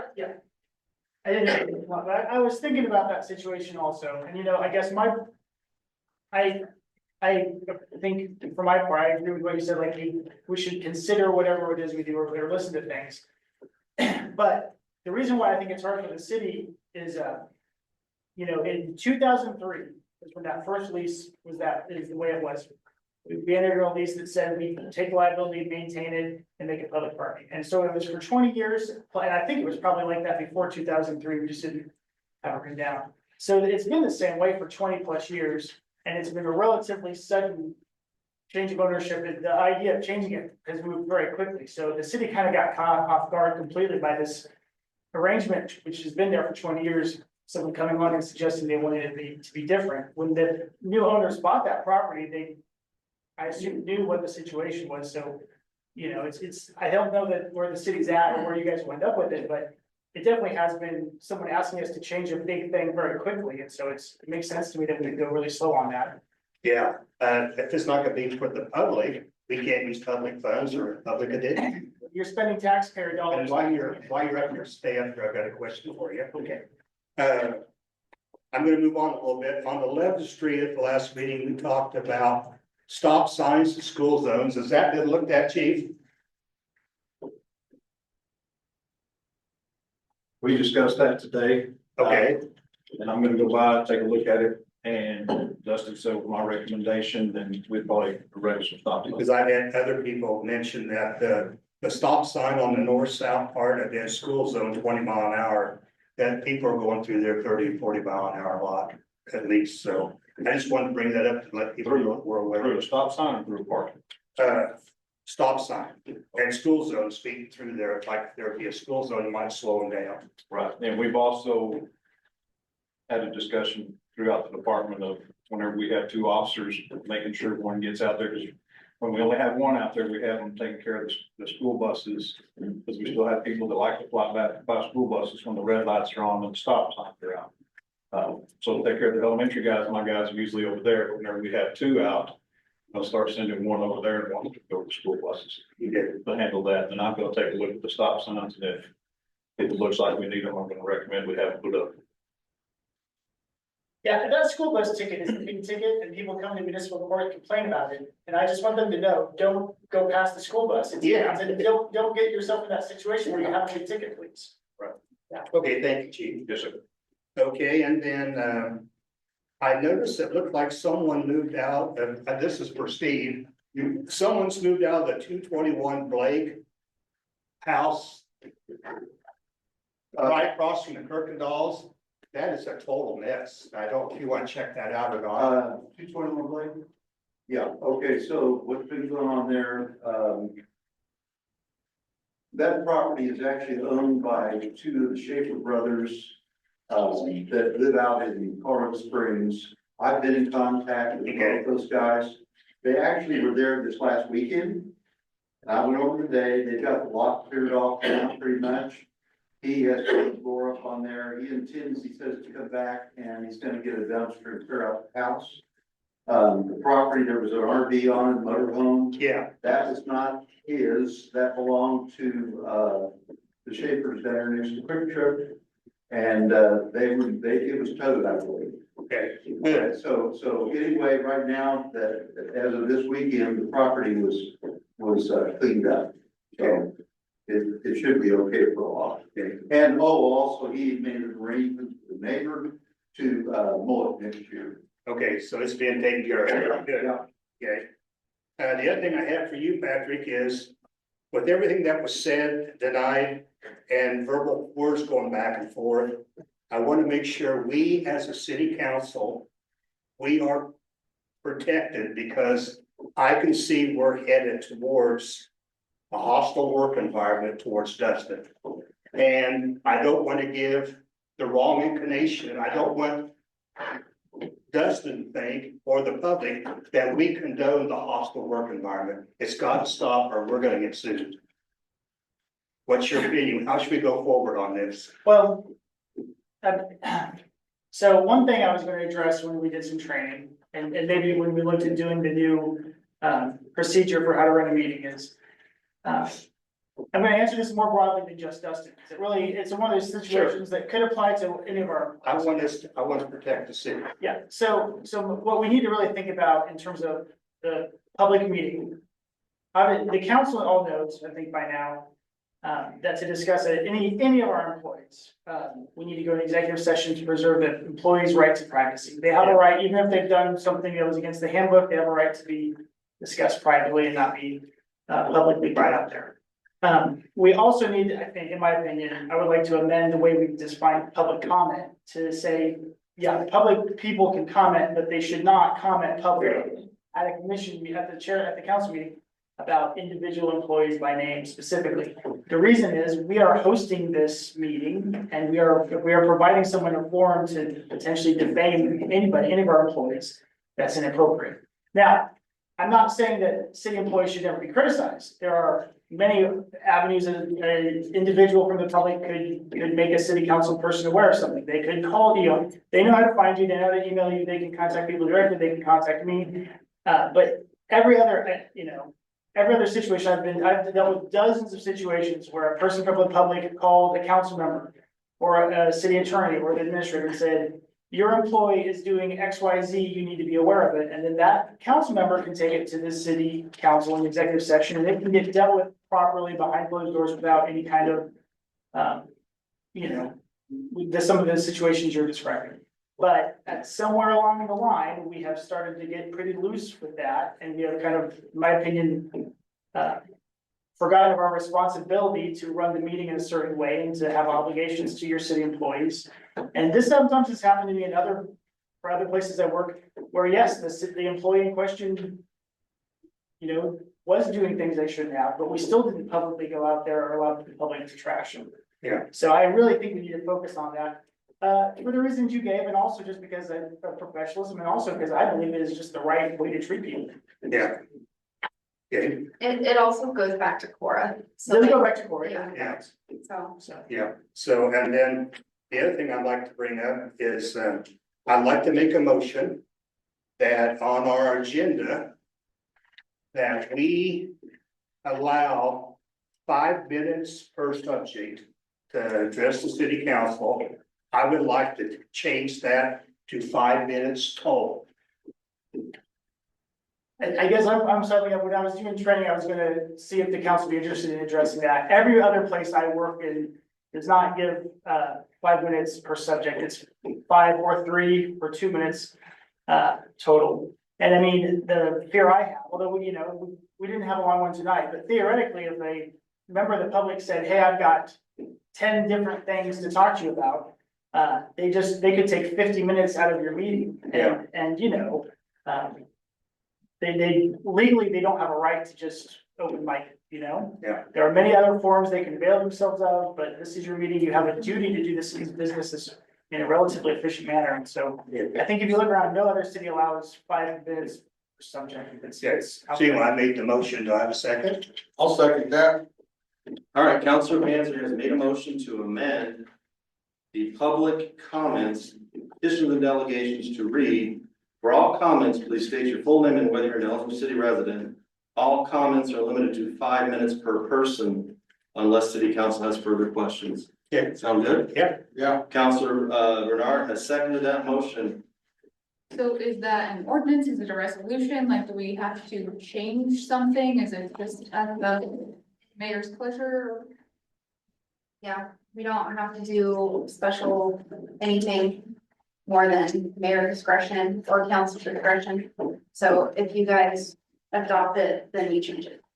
And it's effective next week. Yep. But maybe when we do a cleanup resolution on adopting the code, we could also add that. It would be an easy thing to make an ordinance, just because the only reason I say that is people change, we get trained over infrequently with institutions, you kind of forget what the rules are when you did it. That rule has not always been written that way or It got adopted that changed way, not so. long ago. Yeah.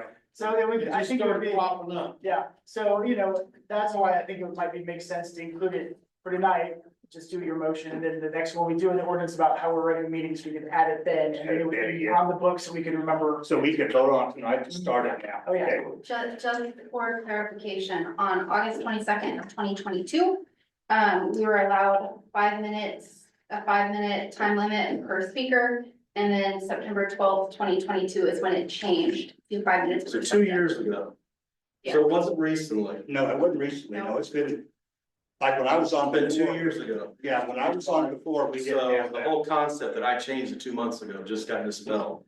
It's been per subject for 2 years and I saw it as a flaw, and I'm glad you changed it. It's a flaw. Okay, so we need to vote on that though. Yeah, okay. Honestly, I don't think this was the mayor's fault, I think we changed. Oh, no, I'm not saying this, everybody's saying it. We changed clerks several times, and I think somebody probably transcribed it. Well, it's one of the first things I did as mayor because I was worried that this election cycle would be crazy, and it is, the presidential and all that, and we just didn't really refine every little word, and now we're doing that, so. But the thought that it happened 2 months ago when Mary started speaking, let's dispel that she just basically said that's not true. So there we go. All right, hearing none, all in favor, say aye. Aye. Opposed? All right, motion carries. So where are we? So. That's all I have there. Okay, Is that enough, or I mean? well, that's good. Yeah, so we got everybody, my comments, folks, you're seeing discomfort up here, the truth hurts, and you're starting to hear it. And you're seeing discomfort. And that's all I've got to say as far as my comments go, and we need an executive session. That's up to you. I don't have anything, and because we're down 2 council members, I would rather not do one unless it's absolutely necessary, which I'm not aware of any reason it's not. Okay. That would be.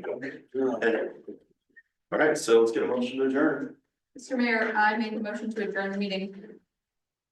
I'll second that. Okay. All right, Counselor Coates has made a motion to adjourn the meeting, and Tyler has seconded that motion. The meeting is adjourned.